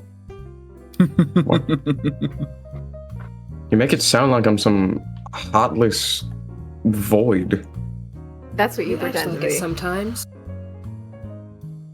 The only time I think we've ever really seen you show any emotion on the extreme was probably when Clive was at risk. Clive was at risk? You don't remember that? It was when Mariner's Haven burned down. Oh, of all things to forget. Oh, goodness, I need to see Clive. Oh, by the way, Cassia. Yes. Not necessarily in a bad way, but I may need to renege on our deal we made. Nothing to do with you, but after my little chat with my god last night, he brought to my attention that if we do well in what we are planning on doing, that he may be able to do it himself, and I won't have to have you find a way to do this. That's disappointing. I was going to say, if anyone gets to kill you, it should be me, but, you know. Yes, I guess either way, you'll be dead. We'll see. It depends on how all this plays out, but I hope you take no offense to it, but being so long without hearing a word from him, only to suddenly have this opportunity, you can understand why I'm a bit elated to have this chance. Of course, our gods are the most important thing to us. And like I said, either way you'll be dead, so, you know. Something like that. All right. So, have you thought about it, Eli? Hello. Yes. You said I can do three like inventions, correct? And So you can do 2 more checks. Yeah. So that 15 was for the bullets. Was a success. okay, then I will put just 1 point into armor and 1 point into speed. All right. will roll Go ahead and those. roll. I assume the 15 succeeded, right? Does, yeah. Okay. 18, 25. Wow. All right. Also success and wow, a success. Okay. And You managed to go ahead. will I be getting another long rest while I'm in here? Because there's something I would like to do. Okay. Oh, Yeah, that'll be fine, I think. Okay, after a long rest, I was going to infuse another item. And Okay, go Sai, ahead. I just want to make sure this will help you, right? The belt. I mean, I'm gonna be honest, it helps, but it's not extreme help. What's your current score? 20. Oh, that doesn't help at all. That's just a +1. You know. It doesn't even bonus anything. Okay, I guess I would like to make dimensional shackles, if that's all right. Okay. I don't know if we would have shackles in here, but You can pretty easily Ooh. That's a cool ability. I thought That's we might super need cool. it for this. Mm-hmm. And Yeah, you can. 1 second. Okay. Yeah. I mean, you can throw together some shackles pretty easily all right, then in this. Or tell one of the interns to do it. all right. Then after I get some sleep, I'm just gonna infuse that. All right. And So. Yeah, go ahead. no, that's all. Alrighty. With that, after 4 hours pass for you all, 20 hours pass for our resident inventor. There's another flash of light, and he reappears in the seat, being pulled outside of the cube. Welcome Just back. as you all see the bridge crossing the little bit of ocean to get to the island that has Shangri-La.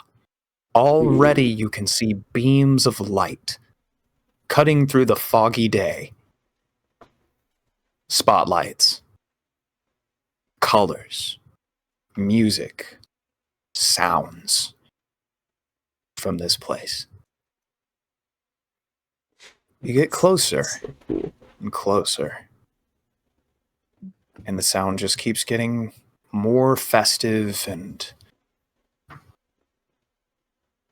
it's almost in slow motion that everything is happening around you, because you know what awaits you. You all remember where Wallace Quayle said that this place was? The next target. He said that Yes, Mordred yes. had set up shop in a casino. Oh. I do. There are lots of casinos in this town as you drive in. There's a smaller one that appears to be frequented quite a bit, just known as the Silver Tongue. There is another casino with red velvety curtains pulled over the front of the storefront. You're not sure how far back it goes. But this one is simply called the Red Curtain. Red Curtain Roulette. And finally, taking up an entire block by itself, is a massive golden casino with a happy and sad drama mask on either side of its giant entrance. Sparkling with gold, it is called the Golden Mask.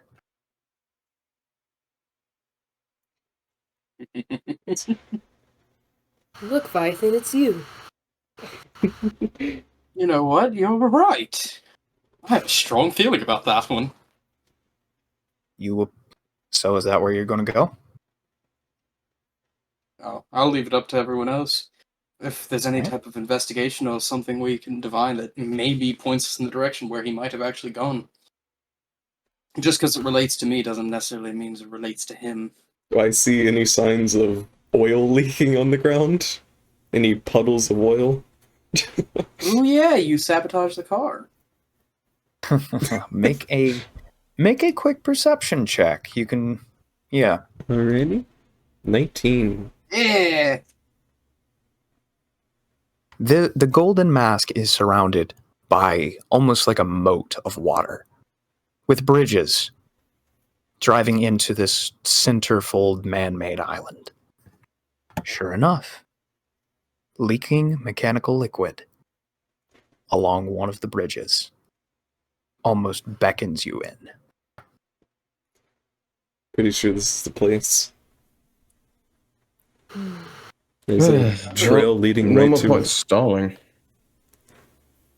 Well, I'd say it's time to go take a gamble. All right. That was funny. Good one. There's a place for you to all to park the car. There's a medieval parking lot. I love parking Ye old lots. toll booth. That's right. Thou only getst 3 hours of free parking. Before 3 thou gold for shalt 3 be hours. That is illegal. outrageous. Yeah. All right. I would like to say I put the cube in my backpack. I don't want it to get stolen.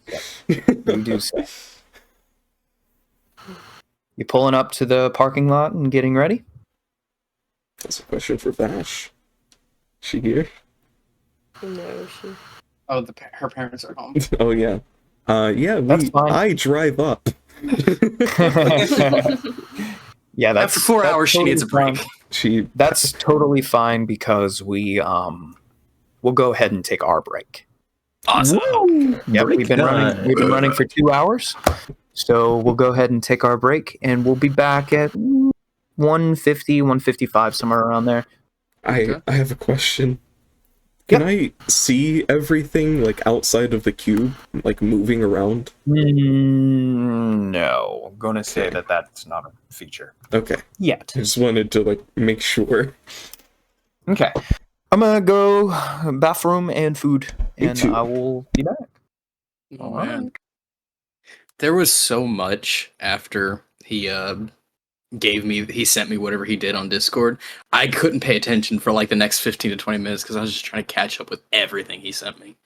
It was so much. Oh, soon and very soon, everyone will become powerful. Oh, if only you knew half the stuff he just gave me. Oh, boy. You have no idea how badly I want to know this.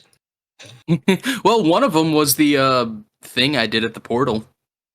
And that was sick, dude. Yeah, it was a new ability. Of course, the DC is near impossible with me because I think it's a DC 20 and I have a -1 in Arcana, so even if I roll a natural 20, it's still technically a 19. That's so sad. It really. So basically, I think the only way it's going to count is if I have to get a natural 20 or if someone gives me like bless or something. I don't know. Mm. Do any of us have bless? I don't think we do. I feel like I want to say through one of her warlock abilities, I want to say Vash maybe has something similar to it. I feel like I've seen her use it, but I can't be sure. I could probably learn a spell that helps with that. But I don't know. It may not just be with it because it's already a 20, so that's still 120 chance. With bless, that barely raises it because that'd be like a 1d4 or something. Yeah. All right, I'm gonna go bathroom, food, all that jazz. Ugh. My legs.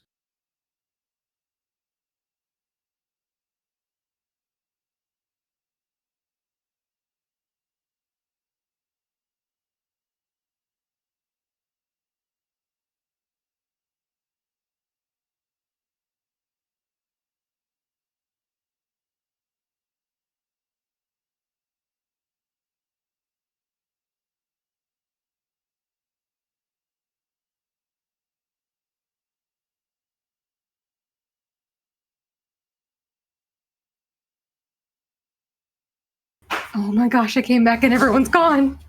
Yeah, this? it's break time. Oh, okay. I figured, but I was like, what happened? What did all this like combust? That's What all right. happened? We pulled into the parking lot. We figured out where we're going, and so then we're like, well, we pulled into the parking lot. We'll figure out what the plan is. So since you were gone, we're like, this is a good chance for a break. We've been going for 2 hours. Okay, that's fair. It's like a mid zone. Yeah, no. Okay, yeah, my parents just got back from like a 4-day trip. I haven't seen them in like 4 days, so I wanted to go say hi. Oh yeah, that makes. Yeah, I can't blame you on that. Oh yay! Luke just sent me more lore. Let's see.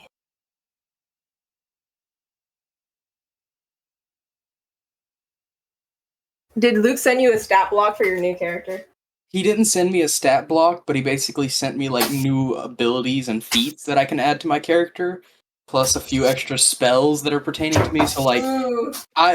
for like the half hour after he sent that to me, I was busy trying to read it, understand it, implement it into my character sheets. I was like half listening to everything. Yeah, no, when he first I feel like my head is kind of hurting from how much like new stuff is like happening and I'm trying to keep track of because I feel like I'm playing a whole new character. Hello. Oh yeah.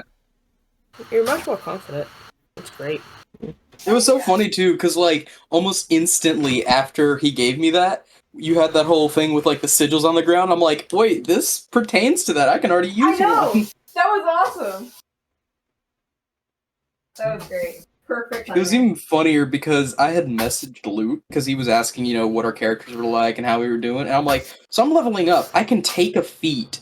And I just, at the whim, I'm like, should I pick a feat or would you rather, like, pick one that may fit more narratively to what you have coming up? And he's like, don't do anything, just leave it blank. I'm like, okay. So I leveled everything up except picking a feat. Yeah. And so basically the whole thing of stats he just gave me was my new feat, which is insane. It was like 4 feats in one.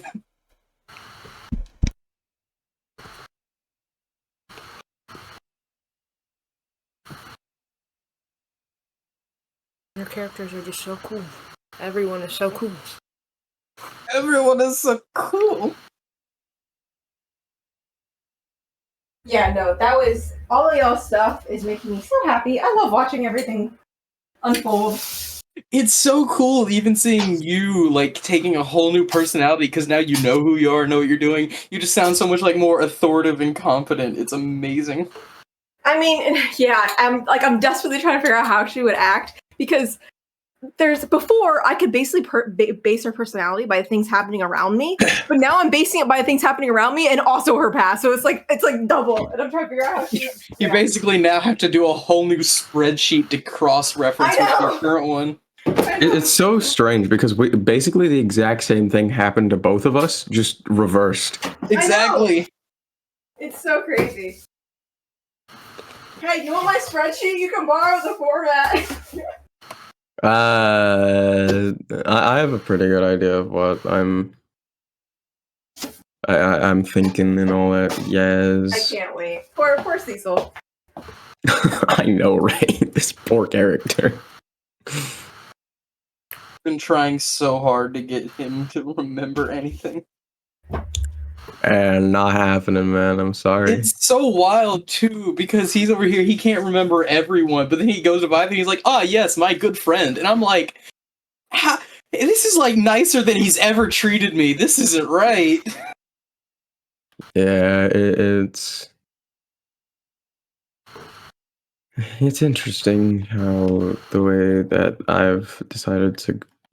the direction I've decided to go with his memory loss. Mm-hmm.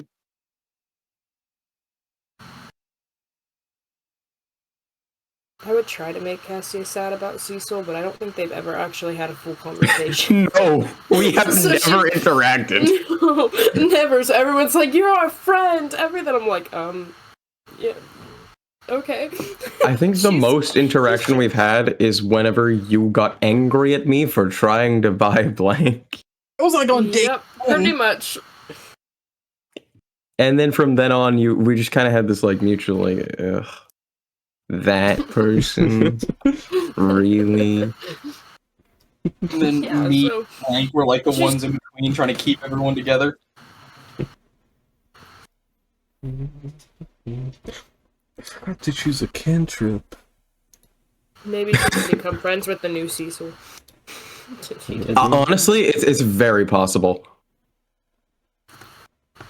Considering the memory loss as well, there is a little bit of room to just kind of be like, oh yeah, no, they meant this to you, or this is what they mean to you. Mhm. I was your best friend. You Dude, couldn't I was live so without me. considering doing that. I'm not even gonna lie.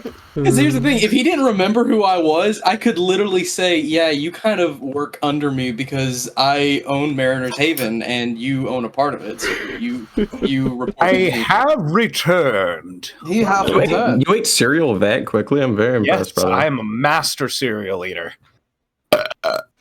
Pardon me. What cereal?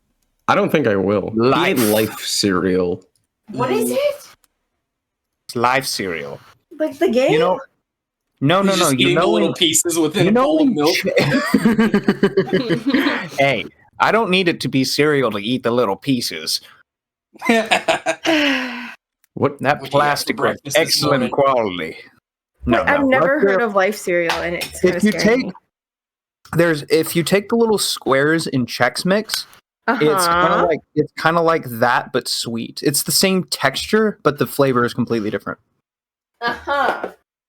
Man, I'm Cocoa Pebbles all the way. And it is wheat instead of Toast corn. Crunch brained. Okay, are we all good to go? Yeah, I think so. Yeah. All right, let me refresh Oh. because all of the soundtracks keep compounding on my screen and won't go away. There Dude, being no I- music as we were driving up to the casino was so scary to me. All right, you all are outside of the Golden Mask. What would you all like to do? I'm so sorry. What's the golden mask? All right, before you left, this is the casino that Hearth determined that Mordred went into because he followed a trail of leaky oil Okay, cool. Thank you. from his sabotage. I got it. I feel like it's hard to really go in here and try and do the whole undercover incognito not suspicious because if he's set up in here with whoever he's got working with him, they will recognize us. We were just there last night with him. Yeah, there's no way we don't stand out. What do we do? I don't know. Do any of you have like polymorph or something? I don't know. Minor illusion can only get you so far. True. Is there any sort of back entrance that we know of? Not that you know of. We could go exploring. That's true. I could send Annabelle out to go and scout out the place. Perfect. We want to get as much information as we can. Right away, sir. Do you hear a See you. as she So wait, has she blasts been away? here the whole time, Cecil? Well, yeah, of course. I literally don't go anywhere without her. Oh. So wait, was she there when we had our whole meeting with Free and everything? No, actually, she was on. I'm very glad she wasn't there. I don't know if he would have spared her from the deletion. Well then. I feel like I should be worried that we've had someone with us this whole time, but I mean, I just don't know what to think about it. We're just Don't gonna go worry, with she it. can handle herself very easily. Where is Clive? Oh, At he the stayed cave. back at the cave.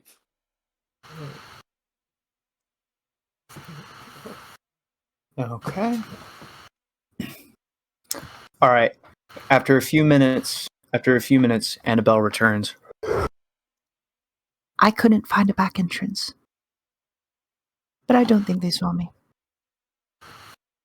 You can hear the smile in her saying that. I could check the roof, maybe. Or Annabelle could. I checked. Oh. This is the only I'm thorough entrance. when I do my job. Do we go right in? I mean, I'm willing to. I don't know if Mordrin still gets the idea, but I still want to talk with him. All right. I'll just Okay. follow all of you. Okay. Look at us walking And I'm right still through the front wearing my door once fancy again. outfit from last night. Yeah. I cast Mending on it so it's fixed. In There case you there was any go. damage. I will All right. also do that, but just sew it together, I guess. Here, let me save you the trouble, and I'm gonna cast Mending on his too. Oh, There you go. thank you. All right. You all get out of the car. Walk up to the entrance. There are 2 bouncers on either side. They kind of eye you. Humans. How can we help you? If you'll excuse me and let me in. It's a casino, isn't it? He kind of looks at you all. 1, 2, 3, 4, 5. And his eyes linger on Vash. We have a guest. We have a guest who would be interested in talking with you all. Do you now? And which guest is that? He said you met for the first time yesterday. He told me that you would know who he is. I Well, then- presume you're talking about Mordred. He shrugs. Maybe I am, maybe I'm not.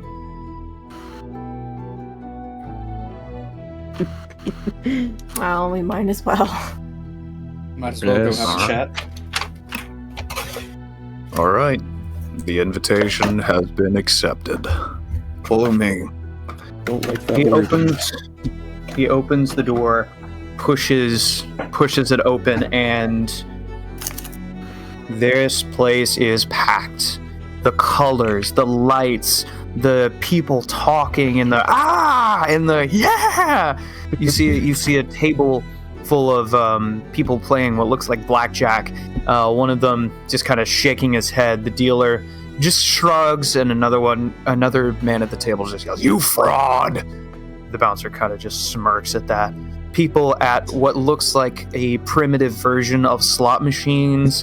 The place is almost a winding maze. There are no corners. There's no place where it looks like it stops. It's all just one big flowing channel of tables and machines and chaos.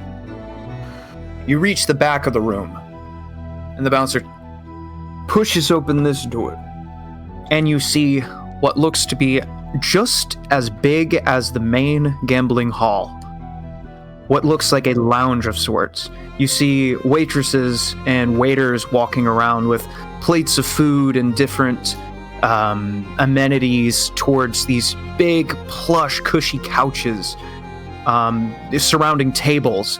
Important businessmen, and so you even see a couple of adventurers just lounging back and just laughing and enjoying themselves in this hall. You continue through this as well, and you reach the back. The bouncer turns around. Quick question. Yep. I'm consistently seeing if I sense anything within 30 feet from my new ability, so just in case. From directly behind the door. Ooh. The bouncer turns around to you all. All right. Step through when you're ready. Just kind of steps to the side. Then I'll let you go first. All right. Try and Act calm, but be on guard. And I'll Of course. go to push the door open. You push the door open. And for a second, the only thing lighting up the room is an eerie red glow from the ritual circle on the ground. You see 4 massive pillars rising up into the air, and what appears to be some kind of balcony wrapping 3 of the 4 walls. As you all step inside, the doors behind you. And then the lights turn on. On the other side of the ritual circle, sitting on one of those big plush couches, in front of a table, with another one of the couches across from him, smiles the amber-skinned, golden-haired, brown-eyed Mordred. Directly behind him stands a massive creature. The head of a bull, loincloth down its human legs, massive, rippling, muscled, furred arms. It just... Mordred just leans back. Ah, you've come. Please, would you all have a chat with me? Are we going to finally be able to talk this time? After what I witnessed yesterday? Oh, yes.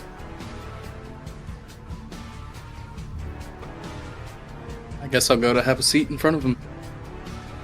Fine, we'll have a talk. And I also take a seat. Alright. Vash, Leviathan, sit down on the couch. He smiles. Oh, the rest of you, there's plenty of room if you would like to rest yourselves as well. This Sure. was like a trap, but I guess there's no other choice. Well, I mean, if It's it was a not. trap, if it's a trap, we are pretty much already caught in it. So, My cards are on the table. He points to one end of the room. You see another one of the horned devils. And then the other side, the massive green-skinned snake monster that you saw in the that escaped with him last time. Wouldn't you two rather stand instead? Like Faust, Cassia? no. These chairs are very nice. Okay. Yes, indeed they are. I'll stand with So- you both. Thank you. Whatever suits you best. He leans forward and puts his elbows on the table in front of him. Leviathan, was it? Your fame Yes. precedes you. Does it now? And what Yes. fame would we be speaking of? The famous Leviathan of Mariner's Haven. Your exploits and your appearance and your abilities, well, they speak for themselves, don't they? Indeed they do. But as for your friends, He looks up at Cecil. And then Vash. I haven't heard of at least one of you. I had heard rumors of a certain quirk of the youngest son of the Cecil family. But I had no idea it was something like that. I would prefer you not speak so fondly of Pandora. Is that the name? Pandora. Anyways, I would not want to. I would not want to drag this out any further than it needs to. Let's put everything on the table. You all are very, very keen on actually having a civil conversation. So I ask you, Vithan, what do you want? What I want in general is still up for debate, but I do have a very, very pertinent question that I've yet to get an answer from. Who gave you the right to take someone's soul who was left at peace? Left at peace, huh? Well, let's just say that science may have advanced in these last 200 years, but no one was advancing the magical world of science. I had to take up the mantle. And unfortunately, or fortunately for me, your friend was a perfect example of what I needed. A self-sufficient, self-born, artificial soul.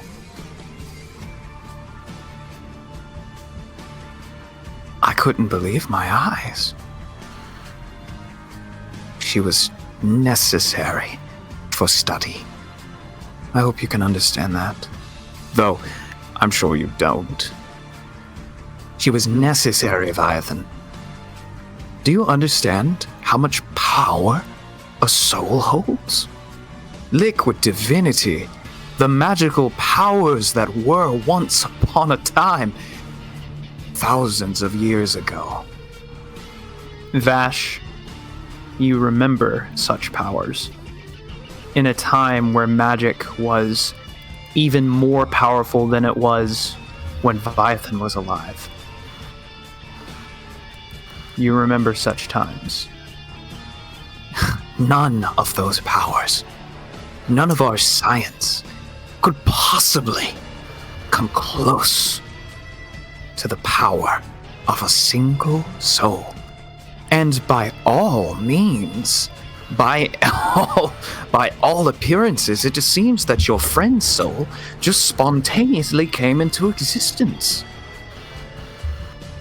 How could I not want to study that? You say it was necessary, but it seems that your description of necessary suits your own interests. I don't see it from my point of view as it being needed nor granted to someone of your standing. Someone of my standing. I am the owner of the final bastion of magical knowledge in the world. What do you know about my standing? Do you know how in the last 200 years the ancients, once a noble name, once a feared name, once the name of one of the most powerful factions on the face of Shantaea, do you know how much of a joke the name of the ancients became? Do you know the disparity that we fell into? The despair that each of my predecessors and myself as rulers of such a faction felt? You can't imagine it, Viathan. You cannot. I will never allow the ancients to fall into squalor again. Seems to climb some heights to be the prize of a miserable lot. No. Are you trying to agitate him? So, What did you say?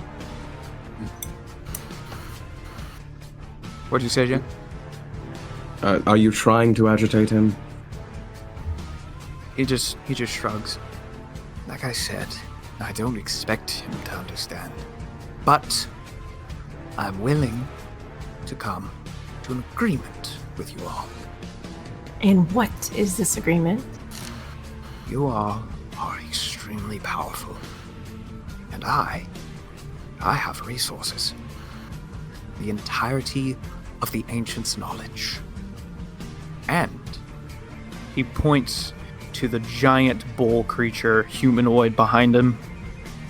These contractors, They're all on my side.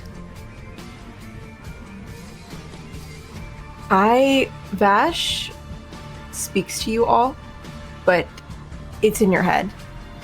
And Ooh. she says to each of you, we don't have to kill him now.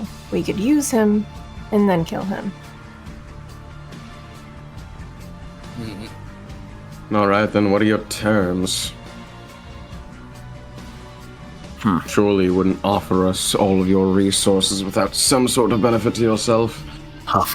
Of course not. He kind of smiles wider. What are the names of my friends in this room? The contractors. A binding agreement. Binding body and soul of all parties involved. Unbreakable. Well, I want the power that you have. I won't lie. But I'm not foolish enough to believe that I can control you myself. So should you be put under this binding agreement, then we can work together without any further issue. Yes? in my mind, it seemed like you need us a little bit more than we need you. Just the tiniest. Let me roll something. The tiniest flicker of rage passes over his face before he regains control. Just a split second. I suppose you would see it that way from your perspective. My friends, they told me.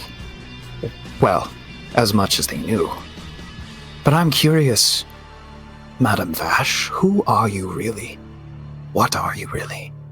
Asmodeus never felt the need to tell his subordinates. Just as I don't feel the need to tell you. You see his jaw clench a little bit. Very well. This decision, in my mind, I'm leaving up to Viathan. I'll go along with he decides. Then, what is your end goal here? You want what we have, our powers, and it seems that your goal is to keep the Ancients persisting, so much so that you've had to reduce yourself to making an alliance with the contractors here. What Reduce do you hope? myself. That's rather rude, don't you think? Not in the slightest. I know what the Ancients were. You were a wonderful, wonderful group. But it seems that, as you said, how you were ridiculed, how you were lessened. Normally, it doesn't seem you would have to turn to such a group unless it was a necessity. We may have been able to get this windfall with this war. Suddenly, everybody's interested in magic again. Suddenly, everybody's interested in funding the Ancients again. All to fuel their side of the war. But I have no such trust in the democracy to be able to survive. I need a contingency. I need security for my organization. So is that what you want us for? Merely protection for what you hold dear? In a way, there are some who are after me right now. Considering the stunt you pulled last night, I don't doubt that. You've given them an even bigger target painted on your back. They were always going to come after me one way or another. The Iron Forge doesn't care. The Red Flame of Tomorrow, well, I bought them off this morning. But the Assassin's Guild, they're a rough bunch to shake off your trail. And so what do we get out of this? if we are to help defend you against the enemies that you have made, Well, I what couldn't is our help but return? notice. I couldn't help but notice that one of you is very familiar with the mechanics of my vehicle. In addition, you have some interesting modifications all over you. He looks directly at Hearth. I have knowledge that will expand your potential by leaps and bounds. The combination of science and magic beyond just the liquid divinity that still remains on this planet after the second calamity. Real magical innovation. Sorry about your car. I'm not that upset about it. It didn't hurt that badly.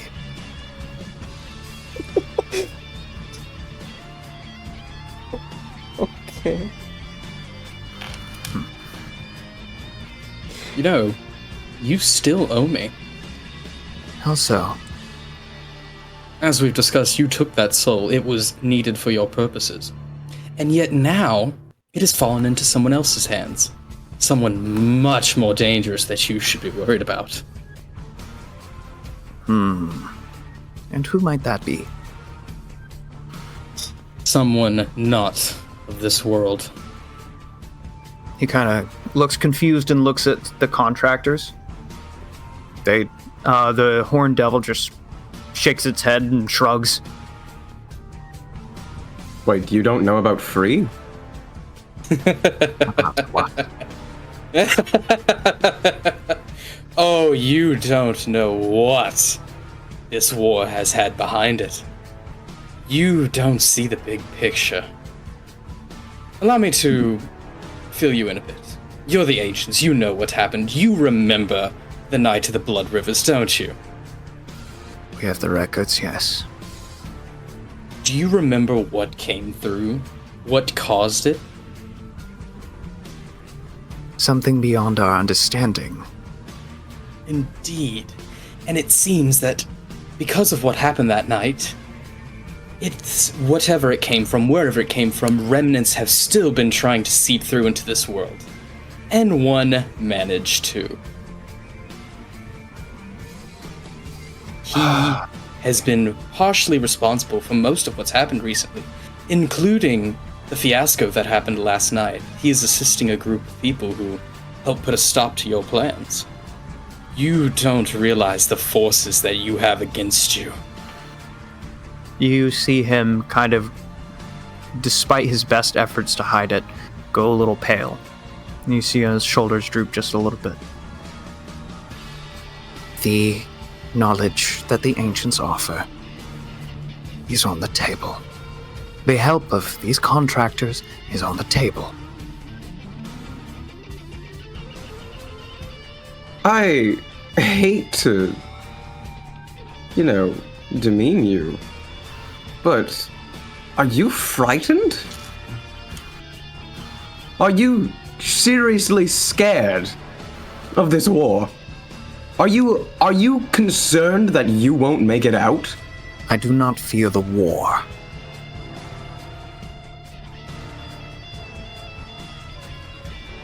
Then what do you fear?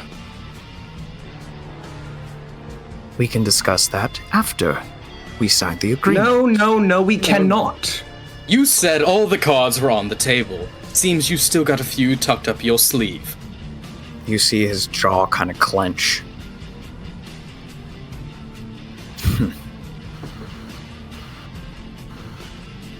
He crosses his arms and you see his foot tapping impatiently on the ground. You drive a hard bargain.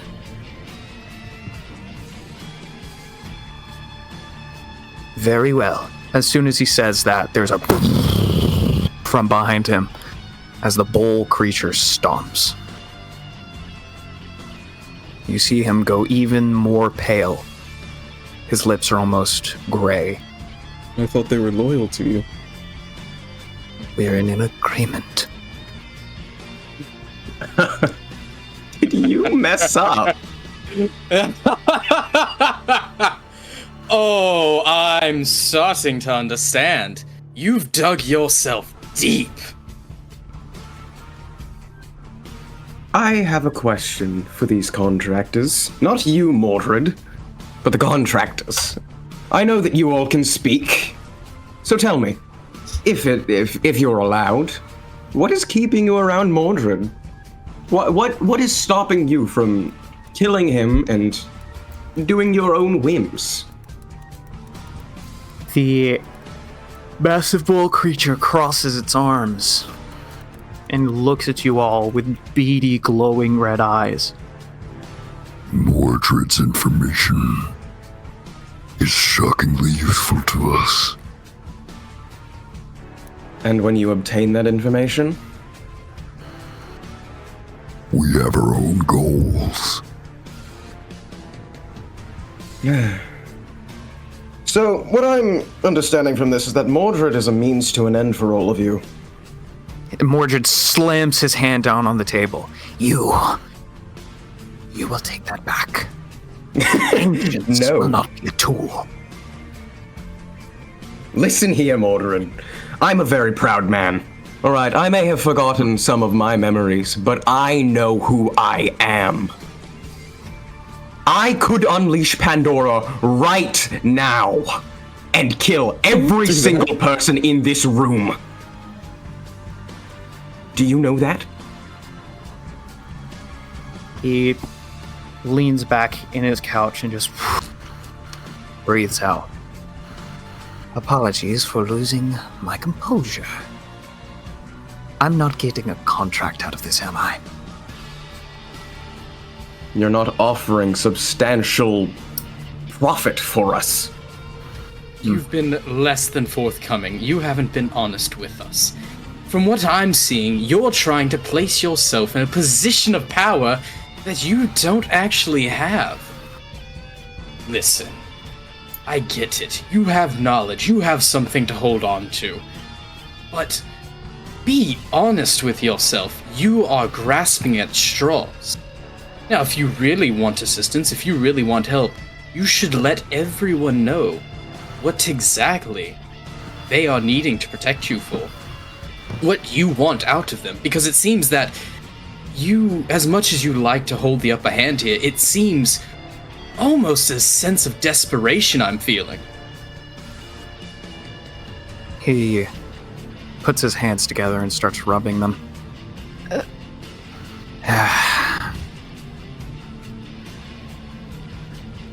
Very well. You all feel the air in the room tense as the contractors just look at him. No. I am sheltering these contractors. Say any more and your head rolls. That is not part of the agreement.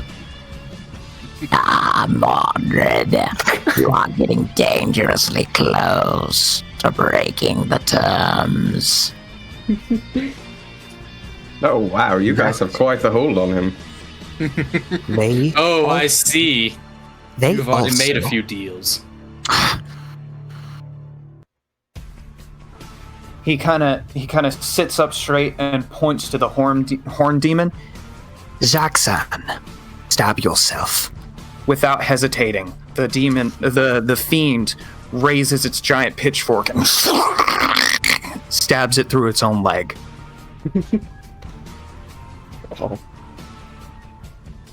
Oh They wow. are under my full control. Unless, of course, you say too much. I wonder what would happen if we used That's- some sort of spell to make him talk. That is Would he the just get term killed? of the agreement. They are contractors. I signed a contract. Indeed. And that's what we're here for. We want to know, plain and simple, everything you want us involved in.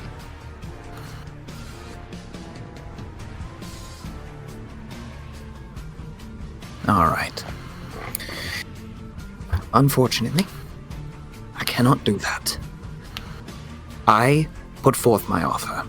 I know what you're offering. I did not know about this free individual, but it appears that, as anticipated, we'll have to take matters into our own hands.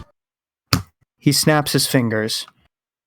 There's a blast of red energy from the balcony surrounding the room, and 5 gigantic chains of energy smash into Vash. I need everybody to roll. Roll what? Roll initiative, please. Oh yeah! Natural 20 and a natural Wait, there's 1. no wait. Oh There's my actually no way. God. Well, I mean, you just did get stabbed with chains. Yeah. I mean, it fits, but still. Wow. All right. So Well, I got the information I wanted, so Mordred. Cecil, you're at 22. Yeah. All right. Viathan, 15. Hearth, 12. Cassia, 7. Blink. 2. Okay.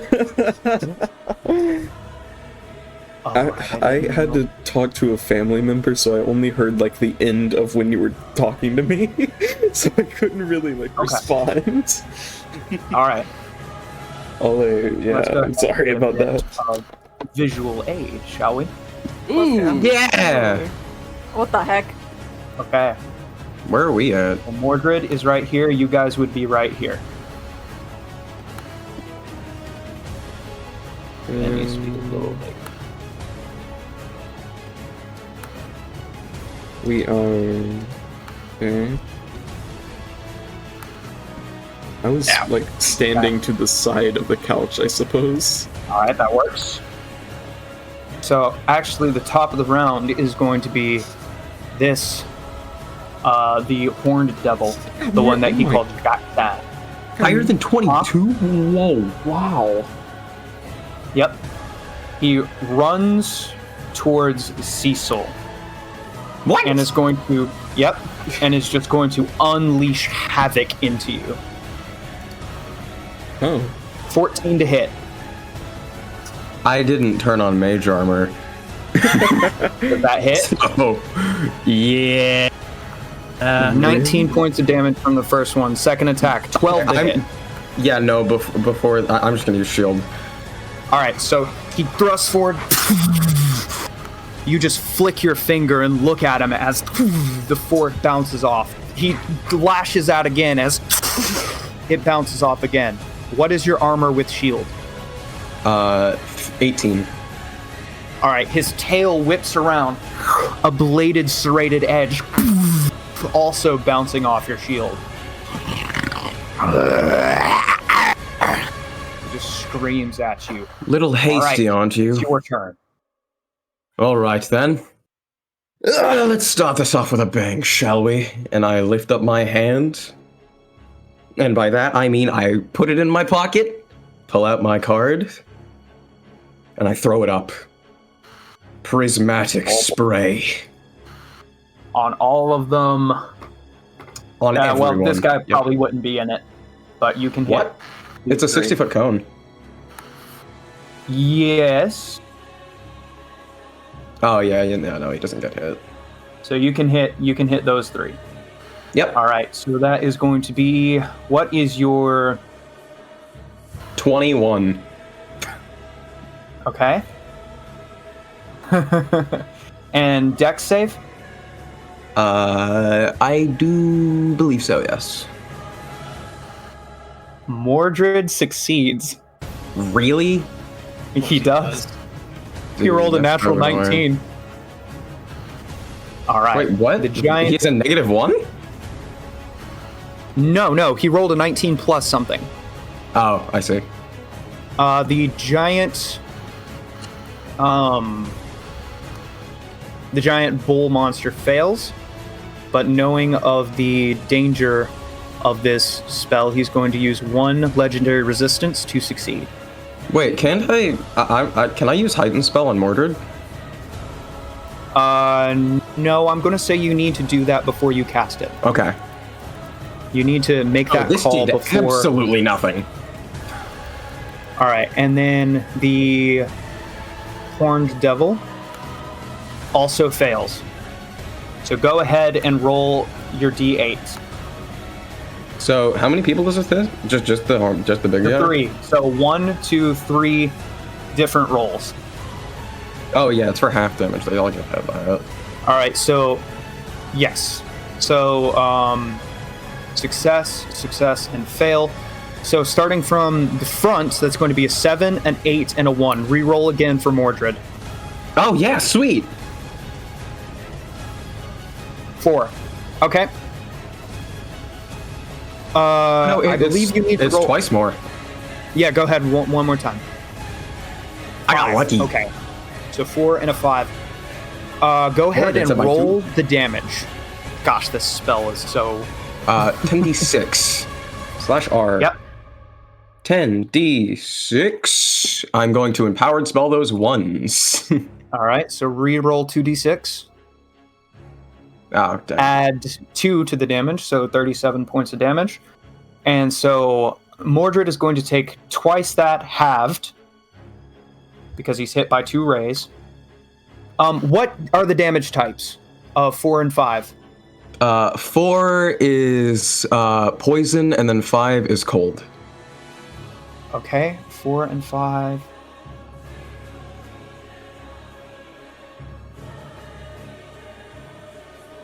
Let's see, I don't think...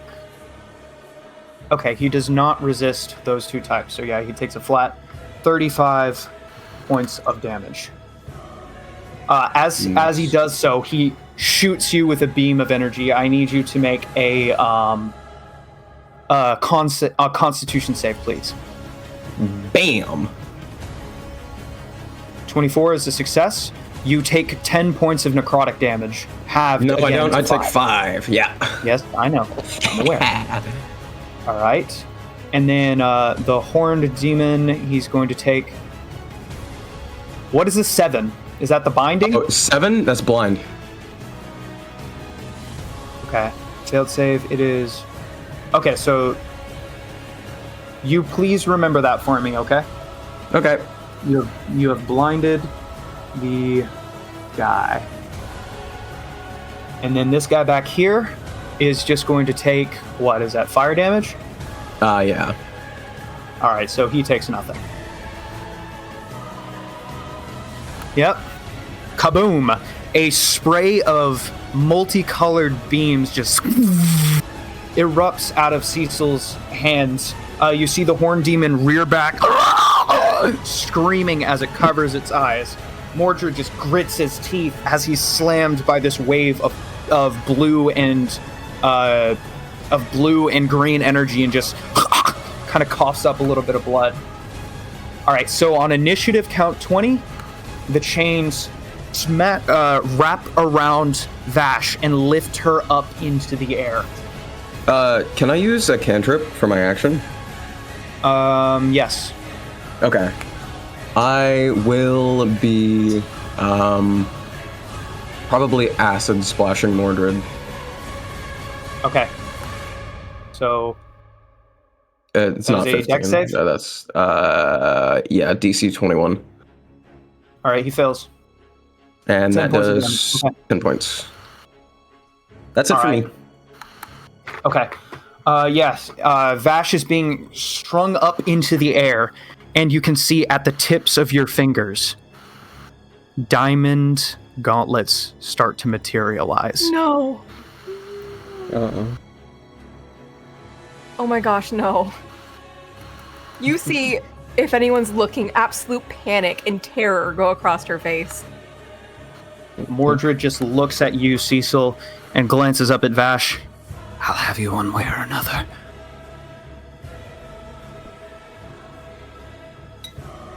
All right. So that is going to... I have a quick question. Are we Yes. allowed to, like, tell each other ideas before other people go. Like, Go ahead. okay, Viathan, if you hold your action until after my turn, I can haste you. Okay. If you There you would go. like to do that. All right. Okay. All right, next up is going to be the snake. He's supposed to be green. I'm sorry. Failure. Why? How did that happen? Whoa! All right. He is going to see Viathan again and just Wait, where am I? put yourself on the board. How do I do that? Just drag your I'll put you token on from the the board. library. Library. It's not working. Wait. No, it's not working.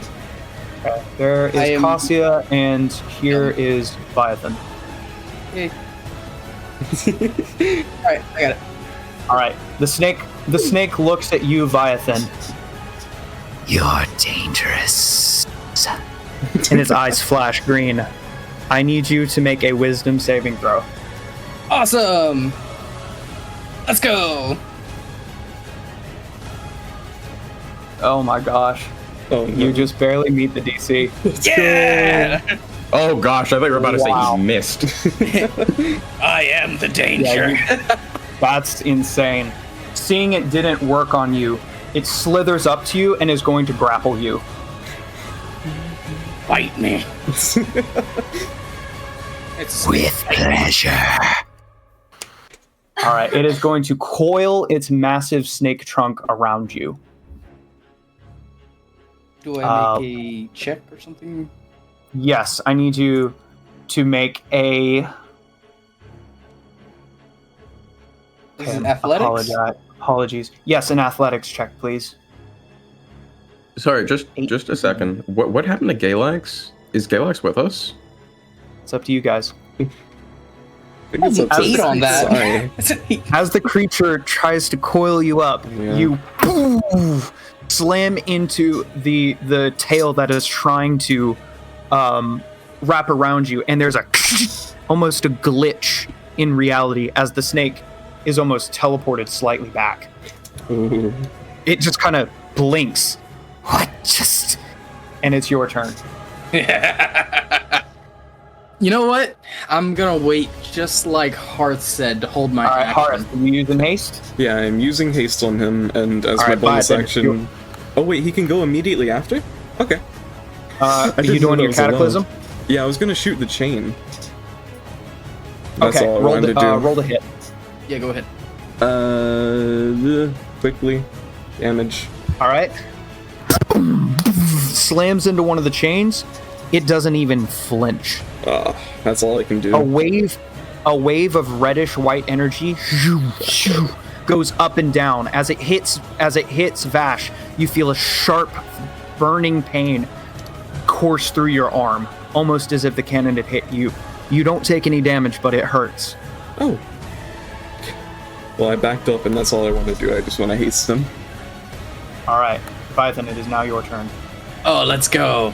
All right, so I'm gonna move here, so I'm still within range of him, so it's not an attack of opportunity. Okay. I'm going to make 2 arm clubs attacks on him. Roll the hit. 26 hits. 27 hits. Use that first one for both damage rolls so we don't get any confusion. Okay.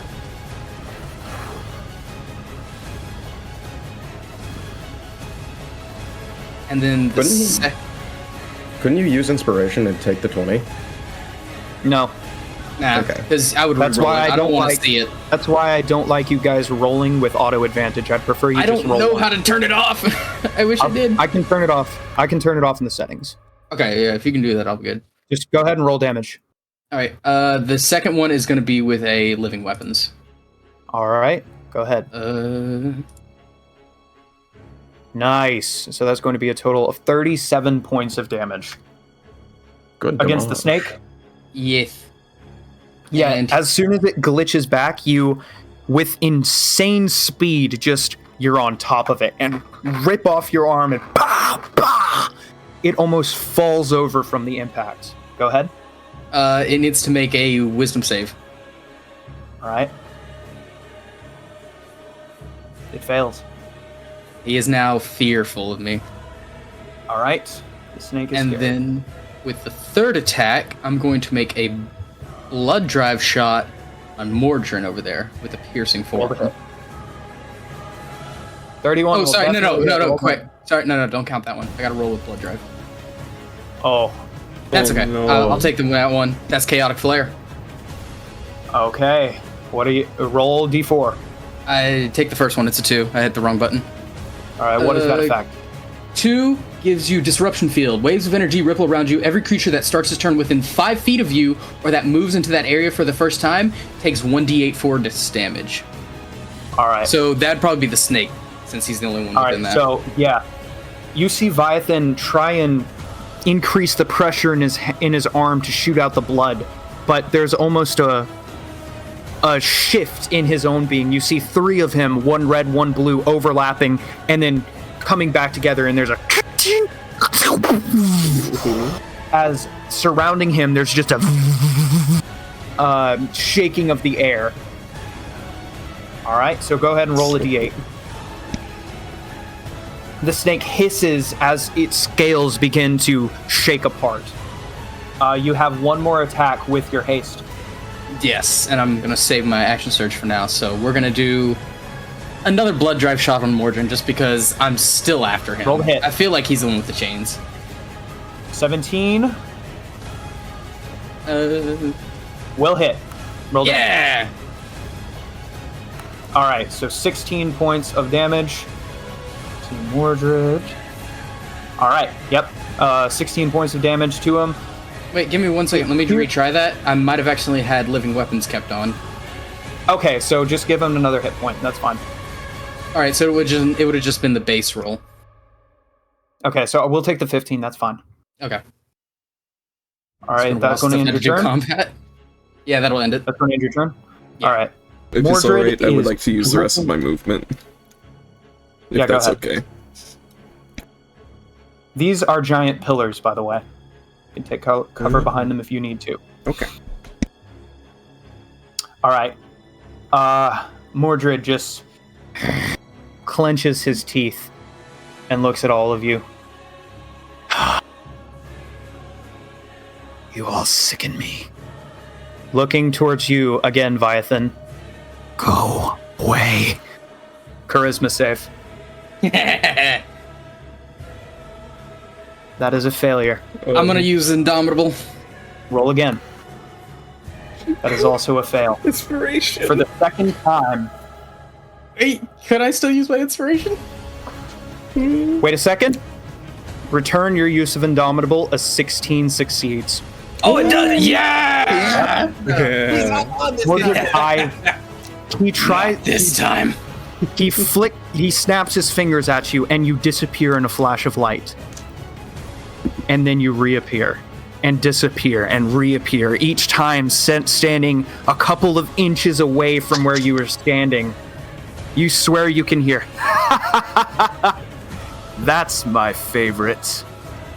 Echoing through the room as Mordred's eyes grow wide, and he runs. That's funny. Where is he running to? Behind his Behind- big creature. Yeah, behind the giant monster. We don't see any doors or anything back against that wall, do we? No, these are just the stairs going up to the balcony. Okay. It's hiding behind Mommy, bro. Alright. Cassia, it's your turn. Is there anywhere I can move where I could reach Mordred with Death Beckoning? Or is he completely covered?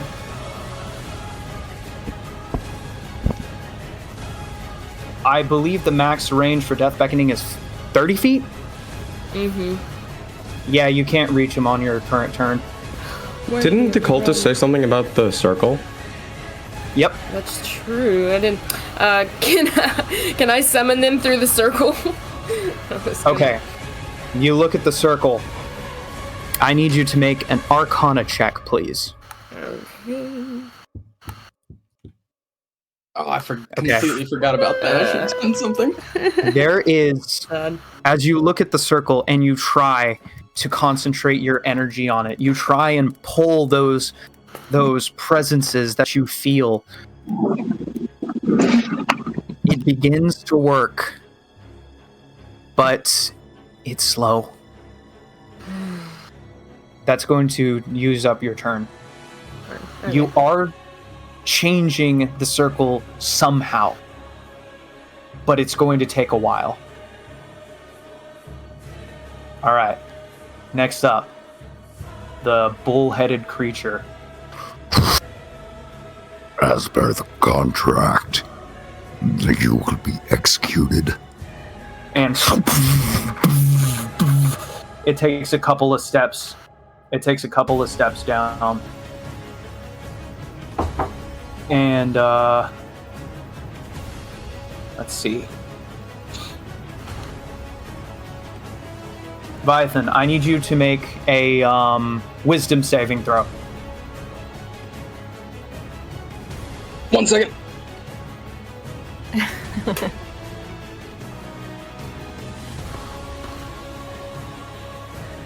Alright, we're good. Okay, wisdom save. All right, 17, you Nice. fail. You were frightened of the creature that is currently stomping its way down the stairs. I got my Indomitable back, so I'm going to try it one more time. Go ahead. Never That's mind! just still a Chaotic fail. Flare! All right, roll a d4. Another 2! That is All right, actually as the fear reaches down inside you, there's another as the everything just starts shaking. Roll 2d8. Nice. The snake is writhing next to you as it's starting to take some serious damage just by being near the air that is ripping away from you. As I the love the creature gets chaos. closer, it also takes 12 points of damage. It just kind of sniffs. And all right, it's going to look at you.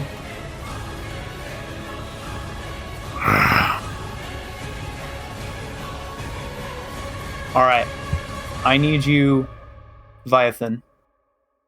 Oh, no. No. Cecil, Yo, please make a wisdom saving throw. bet. That is a failure. Dang. The creature, the monster, huh? I don't know if favored by the gods could help me by this unless I roll like an 8. Even So I'm just gonna chill. okay. I'll He take just it. looks at you. Oh wait, could I use inspiration for this? Yeah, you can. Okay. Bop. And now I'll use favored by the gods. Okay. for 2d4. such are 2d4 dubs. 19, baby. That is still a failure. What? Yep, a 19 fails. Are you kidding me? The DM gloves are off, boy. He looks at you and says, Fight for us. Cecil, you are now dominated. No, I don't wanna. You're on their side. What do I Alright, that do is going about this? That is going to end his turn. Blank, I need you to make a charisma saving throw. Is there any way I can try to transform first? Roll a d20. Okay. And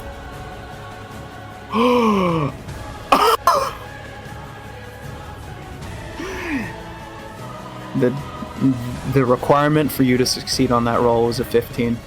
oh my gosh. Okay. You scream, your hair explodes, the heat in the room gets almost unbearable as full 25-foot wingspan, majestic crest of feathers. Your legs erupt into the vicious talons. You're still stuck. But you have access to your legendary resistances. Let's go. Charisma save. Okay, thank Please you. and thank you. Using Vash Kyrie's charisma bonus. Oh, yes, let me do that actually. Instead. Where's her charisma bonus? It's plus a 18, so yeah, I think that helps. All right.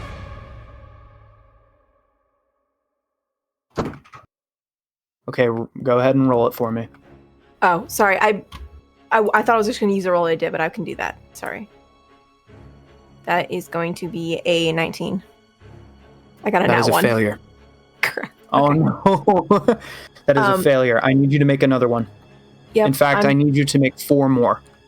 Well, for that one, Oh, legendary resistance. So I As the succeeded that one. chain tries to restrain your wing, you just screech into the sky and that chain explodes. There's every link of chain just going back up to here where you hear a scream of agony in the balcony as the first of the 5 chains is destroyed. Make me another charisma save, please. A 38. That was a nat 20. That is I'm a not even success. lying. Another exploding chain. 1 more. 27. That is a failure. It ain't natural legendary resistance. Legendary, another chain. Mordred is just looking at you. Kill it! Kill it! No! Kill it! Alright, another one. All right. Let's see. 26, but legendary resistance. I'm getting out of this. Yep. That is your last legendary resistance. 4 of the 5 chains exploding. 1 more charisma save. Please. Okay. 38, another natural 20. With a scream, a flash of light, and an unbearable Let's go. wave of heat exploding throughout the room. The final chain. Wow. You will never, ever be captured again. You Wow. are the one who is truly free. You extend your wings, you may take your turn. Wow. This is the angriest you've seen her before. She is finally free, and now she looks at them and casts Blade of Disaster. Oh! No one is ever going to chain me again! And she forces it towards Mordred, and let's see. Let's get the damage on that. No! Roll. Go ahead and humor us. Roll to hit. Roll to hit. What does it use to hit? I'm sorry. It's your charisma and proficiency. Oh, nice. Okay. Charisma. So the same as your save. Perfect. That is going to be a 32. Roll damage. Cool. I need to open this. I need to pin this. I'm sorry. Okay. So that one takes 27 force damage. How do you And want to do then- this? Oh. As she is screaming. Let me explain this real fast. Mhm. As Vash explodes with the heat of a supernova, shattering the chains around her, and she screams her words of her declaration, she will never be chained again. A massive, jagged blade made of blue fire appears in front of her, spins around her with the speed.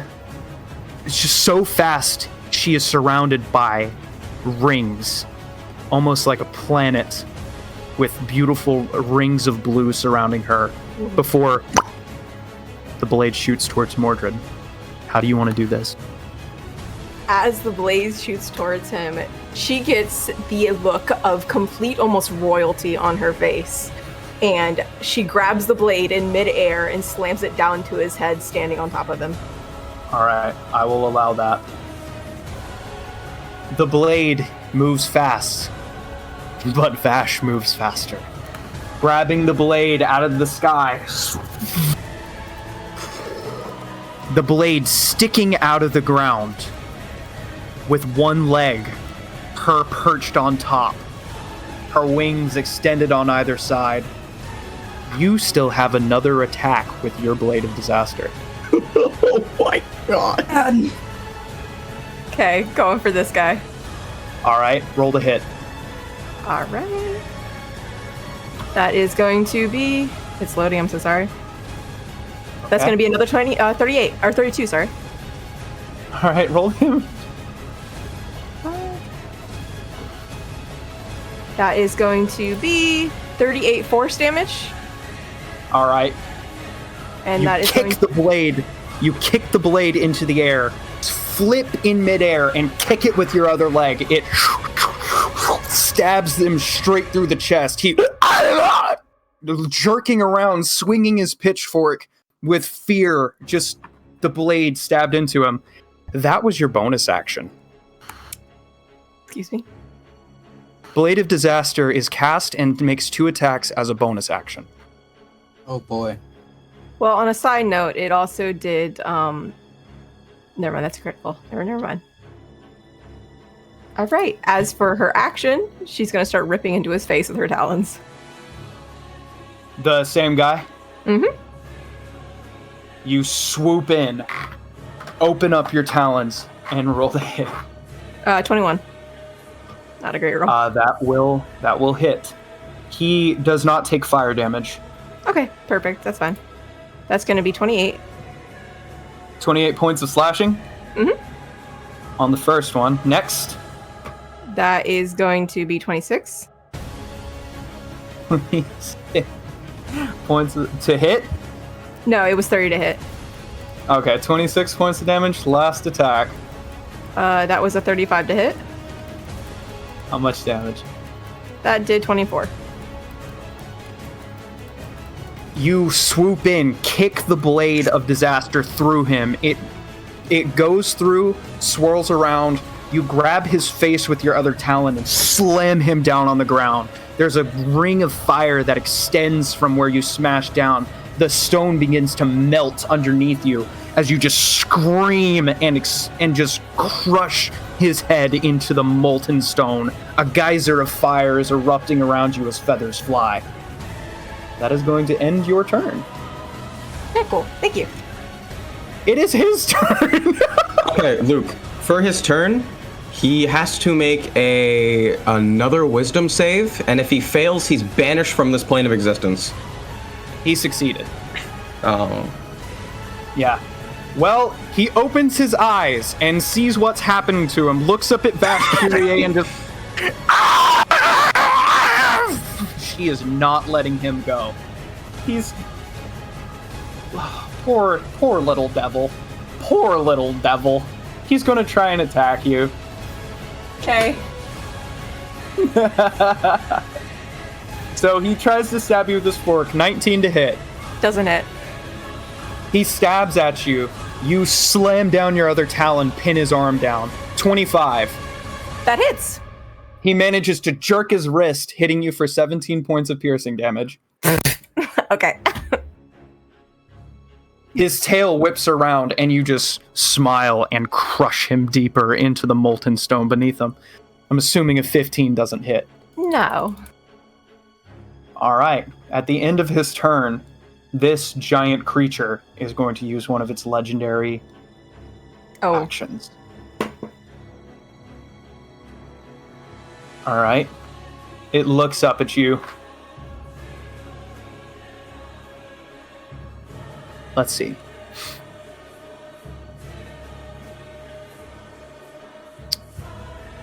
Okay. Looking up at you. We are no longer under the contract. But let's play this out anyways. And he's going to swing his Morning Star and smash it down on Viathan. Go ahead. Let's play. As you say that, you glitch and teleport to the right as it slams down right next to you. He rolled a natural 1. Oh my gosh. The dice are on our side. All right. You can take one of your legendary actions if you would like to. Bash. Actually, I can take them at any point, right? It doesn't have to be on my turn. At the end of someone else's turn. So this guy just ended his turn. He took his legendary action. You can take yours. Okay, what character is controlling Cecil? I was a little bit occupied. Cecil is being controlled by the giant creature. Okay, I'm gonna try Giant bull to creature. fly up directly above him and facing downward. So it's not hitting anyone, it's facing downward, is going to do Flame Breath. Or Fire Breath. And did you is there- see? You did see that second ability you have as a legendary action, right? Oh, no I didn't, haha. I'm gonna use that on Cecil. All right. So Vash, What? still pinning this poor, screaming, writhing devil beneath you, you just look up at Cecil. Cecil, you are surrounded in golden and yellow flames. It burns. It burns bad. But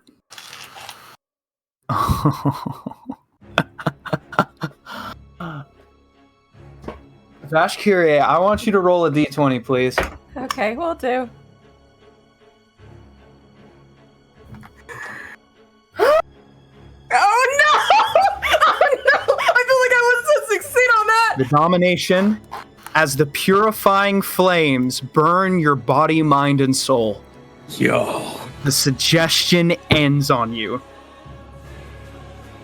And so returns every single memory that you've ever lost. Oh my god! As the purifying flame removes a curse deep within you that you didn't even know was there. Ash's main character, that's all there is to it. Everything. Cecil. You may now use Pandora under your full control once a day. Yes! Oh my Everything I've ever lost. All these memories. Speaking of which, it is now your turn. Everything. You tried to control me. Everyone has always tried to control me. To use me as some sort of puppet. But I'm done, and I'm tired. I was a selfish child when I made that contract, when I killed my parents for this power. But now it's mine. And I am going to make everyone suffer. Pandora, become me. Black, white, black, white. The entire room just changing from black and white, switching colors one after the other as Cecil takes a step forward and the ground underneath him begins to disintegrate. What would you like to do? I'm going Massive, to ghostly wings explode from his back, not skeletal wings, but full-fledged draconic wings from your back. Wow. Playtime is over. He's going to walk up. He's going to move past Viathan a little bit. And he's going to look at this creature and he's going to go, you are going to make... You've probably made quite a few people suffer. So, I think it's time that you stop existing. And he's going to reach out his hand and touch it. All right. God. So, the creature needs to make a very, very large Constitution save. He's going to use a... Oh, he actually succeeds. Oh. All right, Justin. Yo. Please roll me. Please roll me 20d6 plus 100. Oh my god. 179. You overkilled him by 2 points. How do you want to do this? I will slowly unfurl my wings and rise to get to eye level. You've lived for far too long, you know that? Goodbye. And he opens his eyes and stares into the soul of this creature.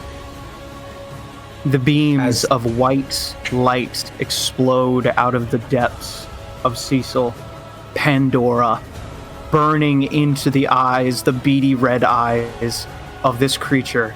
And from the top down,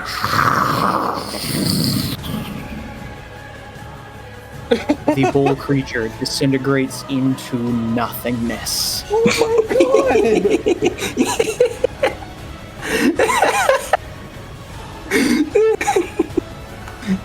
All right.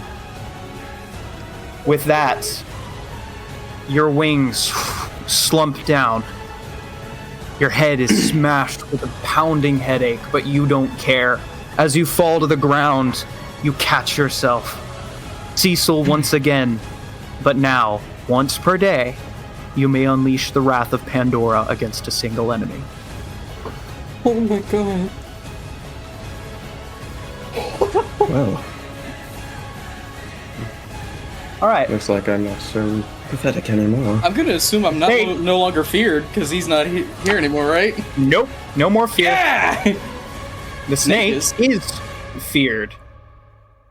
And it just turns towards you and falls down on the ground in front of you, Viathan and Cecil. Mercy. As you look down on it, what would you like to do? Oh, it seems you've finally come to your senses. It doesn't Cecil? say anything. What do you think we should do with this one? Well, I don't know. Didn't it try and bite you earlier? I feel like that's quite... He did. You know, I took offense to that. But considering Mordrin's gone and their big man over there, you took care of him, they seem a bit lost. The one underneath you, Vash, is struggling. It can see now, and it saw all that happen, and it's just going...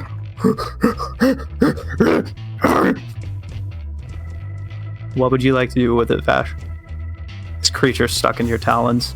Oh, she's still so incredibly angry. And I'm gonna roll a d20 if that's okay to decide what I'm actually gonna do. I'm gonna make my decision based off what she does.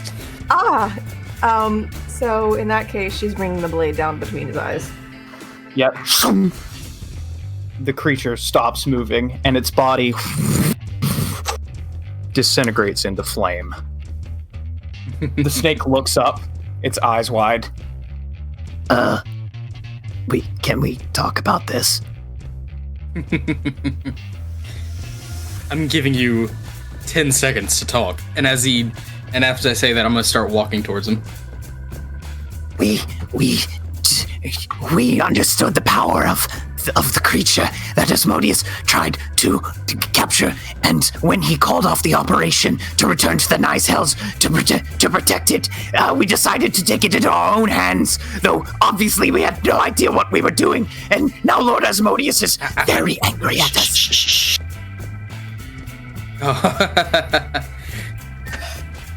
Thank you, but I don't think we're going to be requiring your services. And I'm just going to take the whip, swing it around his neck, and yank. Alright. I'm not going to make you roll for it. Okay.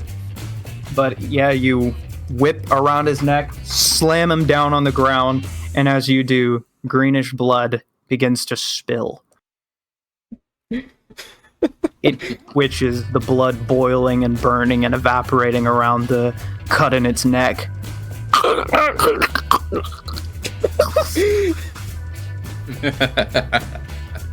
Well, everyone, this is quite the successful negotiation, I would say.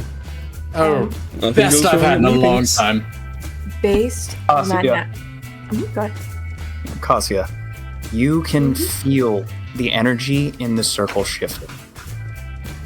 you can tell it's yours now.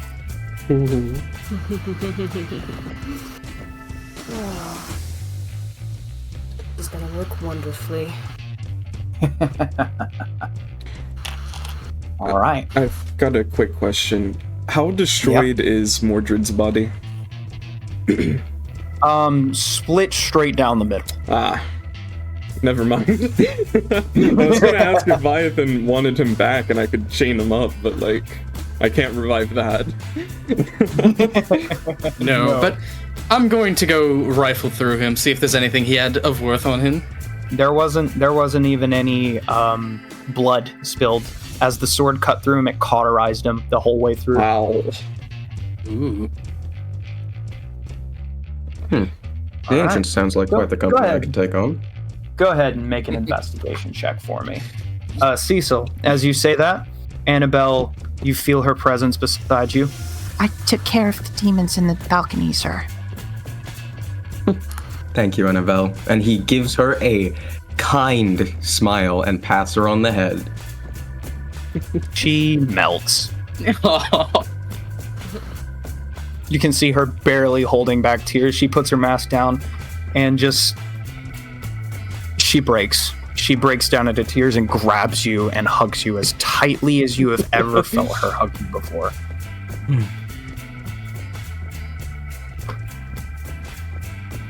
Well, you're looking much better, Cecil. Really? I'm feeling elated, personally. Glad this happy feeling isn't just reserved for me. Nope. You said you got your memories back? Honestly, I don't know how I ever forgot you. I don't know if that's a good or a bad thing. We'll call it good. Well. Oh no. There is a rumbling throughout the room. Oh no. As Cassia, you feel the control over the circle ripped from you. Viathan and Cecil, you are blasted out of the circle. Oh wait, I should have been over here checking him. Okay. Cecil, you are blasted. You and Annabelle are blasted out of the circle. As rising up from the center is a man with red hair, perfect, not a single hair out of place, golden eyes, a red goatee, and a pristine suit lined with gold. He rises up. He rises up out of the circle and kind of just observes you all. Well done. Well done. That was beautiful. I had no idea that there are creatures still on this plane as powerful as you all. Apologies. My name is Asmodeus.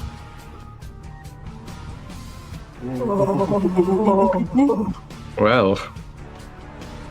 Oh no. So you're what that snake was yapping about.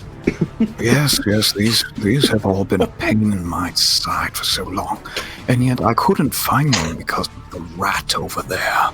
He points to the corpse of Mordred. I just kick it. Not a problem anymore. He gives a nod of affirmation. Yes, indeed. Well, I suppose I should reward you all for removing such a thorn in my side, shouldn't I? If that's your prerogative. I'm not one to refuse gifts. This time, I believe it is. Removing the bad egg. He looks towards Vashkirie. They tried to trap you again, didn't they? Yes. My sincerest apologies for that. You were always my favorite of the children of Khyber. I somehow don't feel comforted by that at all. Well, take it as you will then. I wanted your assistance, but evidently He looks down with distaste at the corpse of the snake. He just raises his hand and it disappears into shadow. Just gone. Evidently, they thought differently about my intentions for you. I never wanted this. My sincerest apologies. So you Anyways. were not they were not under your commands at all for anything No. that happened to me?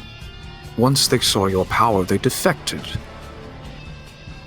I thought I had chased all of them down, but evidently I missed a few. Where is Galax? Galax is waiting outside. I see. I would like to reward her, return her to her original position, maybe even promote her to an archdemon, or to an archduke. She did well getting you away from them. I agree, actually. At least one of your I- subordinates are useful. I know. It's so hard to find good help these days. Did you know that one of your brothers is currently helping me in the Nine Hells? Which one? Levistus. I haven't spoke to him in a lot. The Whispering Frost, right? Yes, Levistus the Whispering Frost. If you would like, I could grant you an audience with him sometime, after this whole ordeal is sorted out. I would love that. A family smiled. reunion's always nice. Yeah, he smiles and gives a little bow. Let's call it a deal then. She nods. A repayment. Now, as for the rest of you, you all have gotten yourself in quite the predicament, haven't you? Oh, also, it's good to see that Zahir let your memories come back. I was wondering when he was going to let go of you. Oh, really? Yes, indeed. I'd like to have a chat with that snake at Let's- some point in my life. You deserve power from a reliable source. You seem to have good head on your shoulders. And now you have things to protect, yes? I have a lot of things to protect now that I remember all of the things I have to protect. Well, in exchange for giving the power of Pandora to the Nine Hells as a means of execution after your death, would you like to serve me instead of Zahir? Well, I really don't think any contract could be worse than what I signed with him, so. I look forward to working with you, Asmodeus. And he walks up and offers out a hand. He shakes it. There's an angry sound, and Asmodeus just rolls his eyes. Oh, hush, you overgrown serpent. You never knew how to treat your toys with respect. But me, I don't have toys. I have capable people. I look forward to working with you as well, Cecil. Now, this avatar of mine is about to disintegrate, considering that the ancient gate is still in place, but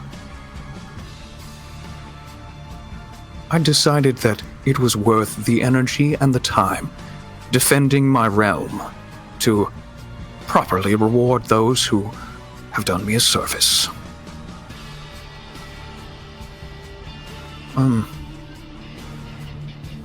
Free is trying to enter. What? He's furious with you all. You've flipped his script something fierce. I've always been one to prefer improv. Isn't rage a form of entertainment? I know, right? I'll go keep him busy with the last few little minutes that I have here. Call it a tip, as it were. But that little parasite, do you know the true nature of this free individual? Not fully. He's nothing but a parasite that fell off a much more dangerous beast about 200 years ago. And that's right. Free is nothing more than your world's equivalent of a tick on the Rizdun. that just so happened to fall off during the combat. Well, the best thing to do with ticks is burn them off. Indeed. Let me go show him how hot the fires of the Nine Hells can truly get. All right, it's been good speaking to you, Asmodeus. And I look Indeed. forward to our partnership. As do I, Cecil. Now, His smile gets unnaturally wide. let's go play. With a gust of fire, he disappears. And you all find yourselves standing in the VIP room of the casino. What would you all like to do? I got 15 on my investigation. All right. So, going through the pockets of Mordred, you find one, his token to the ancients. Just as you held the token to the Dockmaster, here is the token to the ancients. Assuming that the underworld survives this whole ordeal, whoever holds that token will be considered the official owner. Cecil, willing to make a trade for you. Oh? Would you like to be the new Dockmaster? You know what? Might as well. As long as I can continue my investments in the Ancients under its new head. No, of course. I feel like the Ancients is more my prerogative of things. All right, After all, then, Mr. helps for the head of an ancient to be ancient. All I'm gonna right, then. take the pin for the Dockmaster and toss it to him. I grab it. All right. Viathan, you are now officially considered the head of the ancients. Cecil, you are now the Dockmaster. You know, Cassia. I find it quite hilarious. Continue, Luke. Kasia, you feel your control return to the circle in the middle, and For the Lord of the Passing! 150 cultists start I'm in the marching. middle of this circle. That's a lot of cultists. He's getting mobbed! They're so disgusting. Ugh. Get your hands off of me. Vithan is practically on the ground rolling, laughing at this. The cultists march out and take a knee in front of you, Cassia. The one in the front, he just smiles and gives a slight bow. We're ready for anything, my lady. We just need a few more funds, and we'll be able to set everything up to summon Mirkul into this world. Oh, delightful. All I right. can finally be done with this. Indeed, my lady. Now, it appears that we've missed all the fun. Yes, you're a little late to the party. Very well. Well, I suppose this is a good enough base of operations as any. Shall we begin the takeover? Oh, yes, please do. Let's begin, men. And they immediately storm into the hall of the casino. You just hear screams and shouting and gunshots and just people screaming, "For the Lord of the Passing!" There's an explosion. The building kind of rocks a little bit. Safe to say that the Cult of Death is going to have a pretty solid foothold in Shangri-La now. love my Your men never cease to amaze. Me either. Python, All right. Yes. you find his car keys? They in there? Let me check. I'm still rifling through. He has a pouch of holding. Oh, he does. What else can I? If I remember correctly, for those things, you can turn them inside out to dump anything that's in them if you're not looking for something particular. That is correct. Oh, And I no. just take the pouch and just turn it inside out, see what all comes out. All right. Giant sack of coin, a couple of different potions, let's see, a little cloak, and we'll say a ring. All right. I'm gonna, and you said I found car keys as well, right? Yep. I'm gonna take the car keys, toss them to Hearth. There you are. Thank you. And I'm gonna take the pouch of gold. Cassia, you could use some more funds. Of course. Give the gold to her, and I'll figure out what the rest of this stuff is later. And I'll just put it back in the pouch of holding and put the pouch on my side. All right. There is 1,730 gold pieces in that pouch. Oh wow. Wasn't much to carry much change on it. Apparently. Every little bit helps. I'm gonna go outside and look for his car. All right. Okay, you do so. You find the car pretty easily. It wasn't like especially hidden or anything. He figured if you've done it once, you might do it again. Well, But whatever at this point. I'm just gonna point the cube to the car and put it inside of the cube, inside of the tiny All right. world. Hopefully that didn't kill an intern. Yeah, I was about to say. I was about to say. Just some random dude gets crushed. Hey, Foreman, have you seen these dinos? Yeah, exactly. All right. Wait, hold up. Wait. I know exactly what happened. There we go. You know, Viathan, I find it strange that I came to Mariner's Haven to seek an audience and some, standing with Lord Erickson, and now I am the Dark Master. It's kind of Something It's weird new. how It's things are- exhilarating, isn't it? Well, I'm feeling a lot of, I guess old things, but they feel quite new. Well, Wow. whatever they may be, I hope that you'll rely on your friends here to help you through it all. And by all means, you have every resource that the ancients can provide. Friends. There is as Hearth, your cube. Out pops one of the interns. He is white as a sheet and his knees are knocking together, and he looks at his hand. Huh, I'm alive! All right. Oh, hello, Mr. Hearth. He kind of clasps his hands together. Hello? It's ready. It is. It's ready for its first test flight. Oh. Okay, I'm going to, I guess, bring the cube to, Vash and tell her to hold on to it. I got it.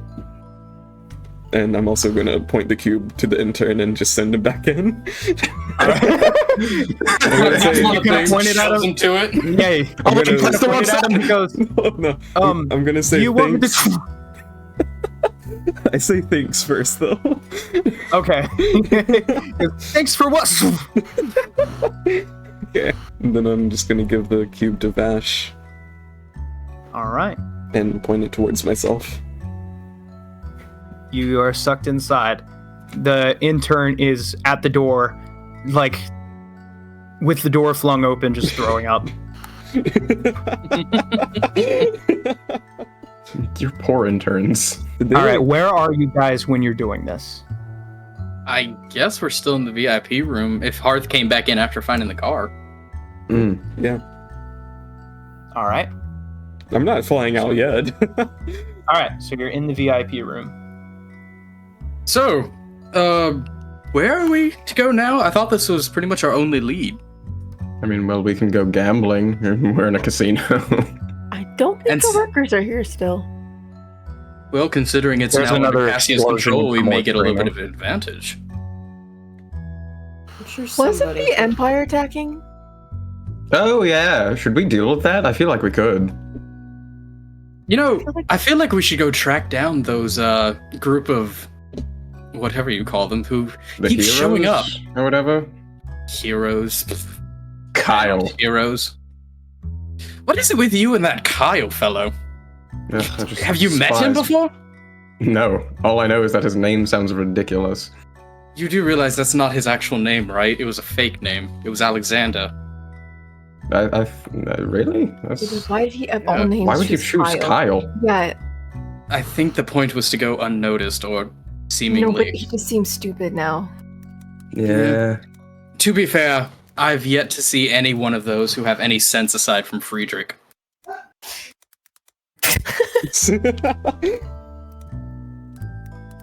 Well, what do we do now? We're kind of strong, aren't we? Tell me about it. Two of you are practically demigods. Oh, well, I guess so. And me? I'm having the time of my life. It's kind of like a new, invigorating purpose. It feels so strange. We were fighting for our lives a few days ago. I know. The lowest lows turn to the highest heights.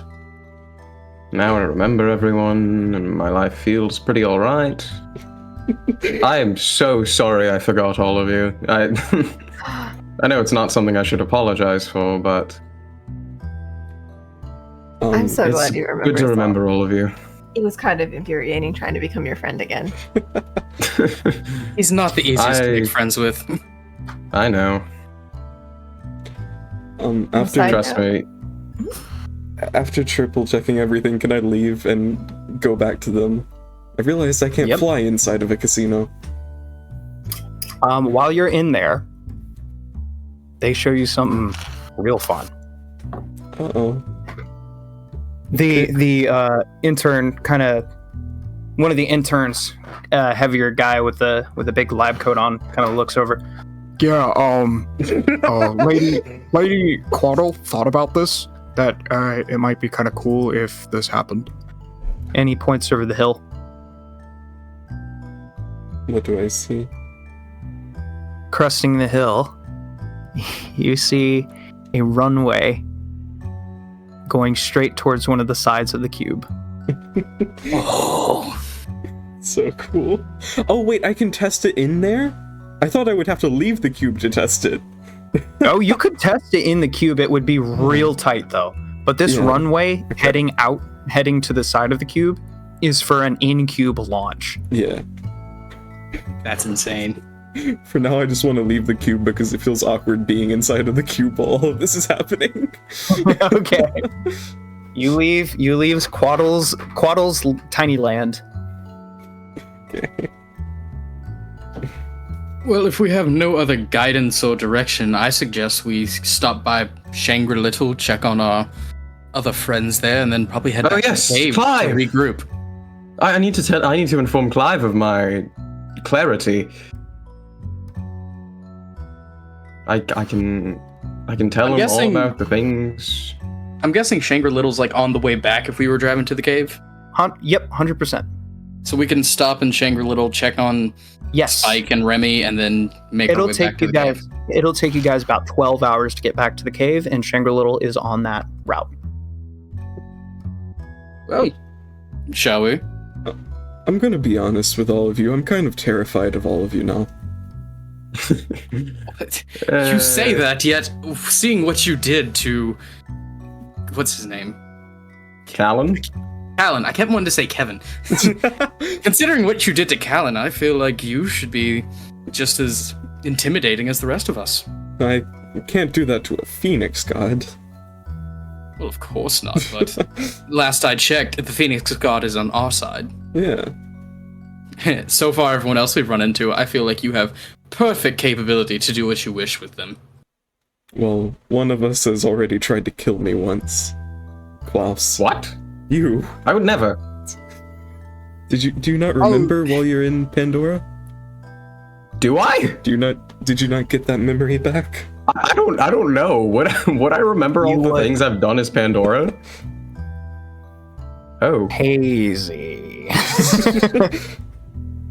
Yeah, I mean, when you encountered me back there, you didn't look that nice, but you did not hurt me, but it still kind of shudders a little bit. Yeah, my bad. It's fine. We've all done questionable things. I'm just happy you have control over it now. So am I. You could not even imagine the feeling. The amount of people I have killed. Oh my goodness. So are we gonna defend this place from the attacks, or no? Do we have a reason to?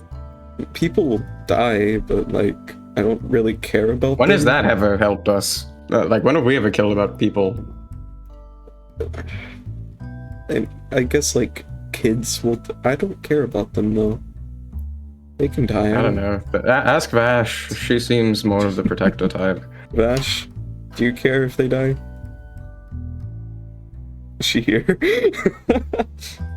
I'm just waving my hand in front of her face. Vash, you okay there? I think she's still kind of getting the shock out of being chained up, and her whole whatever that moment was. I'll give it to her. She did save us. Well, I guess we would lose our new base of operations if this is our new base of operations. Is it? Is it? I mean, it does feel better than a cave. Well, the cave was kind of homely. It's true. Yeah, Savannah, you still with us? Yeah, I'm here. Sorry. It's all good.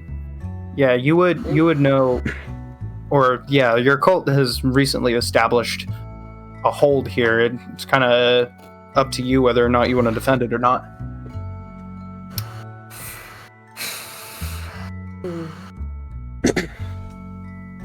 Well, if you all wouldn't mind setting up our operations here, we can stay. I'm sure my men are able to aid us in protecting it very well. Well, I mean, if Casey wants it, we might as well. Yeah, I say we make a trip back, grab everyone else, bring them back here, and I guess this will be the front line. I wonder if Villa Vuthax would want to come. Ooh, maybe. He could. I mean, he does steel worry arm. about other people seeing him, but considering he's with us, no one can really say anything. That's true. I mean, if they do say anything, I will just erase them from existence. Exactly. Plus, with your new cube thing, Hearth, imagine it'd be easier to transport all the stuff that we have back in the cave. We could put Villa Vuthax in there. That reminds me. In the cube. Could we go outside quickly? In that what? Sure. Sure. What were you saying, Vyathan? And that what? No, I was saying also maybe bringing that behemoth Goliath thing that was left in that test tube if you guys were doing anything with it. That would be a good guard dog, I suppose. Well, I'm just gonna head outside, I guess, with the cube if they're following. Okay. And I guess since Vash is currently unconscious, I'm going to hand it to Klaus. Here, you hold on to this. Thank you. Point it at the sky. Okay. I feel like I may suffer some backlash from this. Do I think he would? Right. Do I think he would? Probably not. Time-space manipulation is a little odd. Okay, I'm gonna go inside then. I mean, it's gonna be like a second for us. Yeah. Yeah.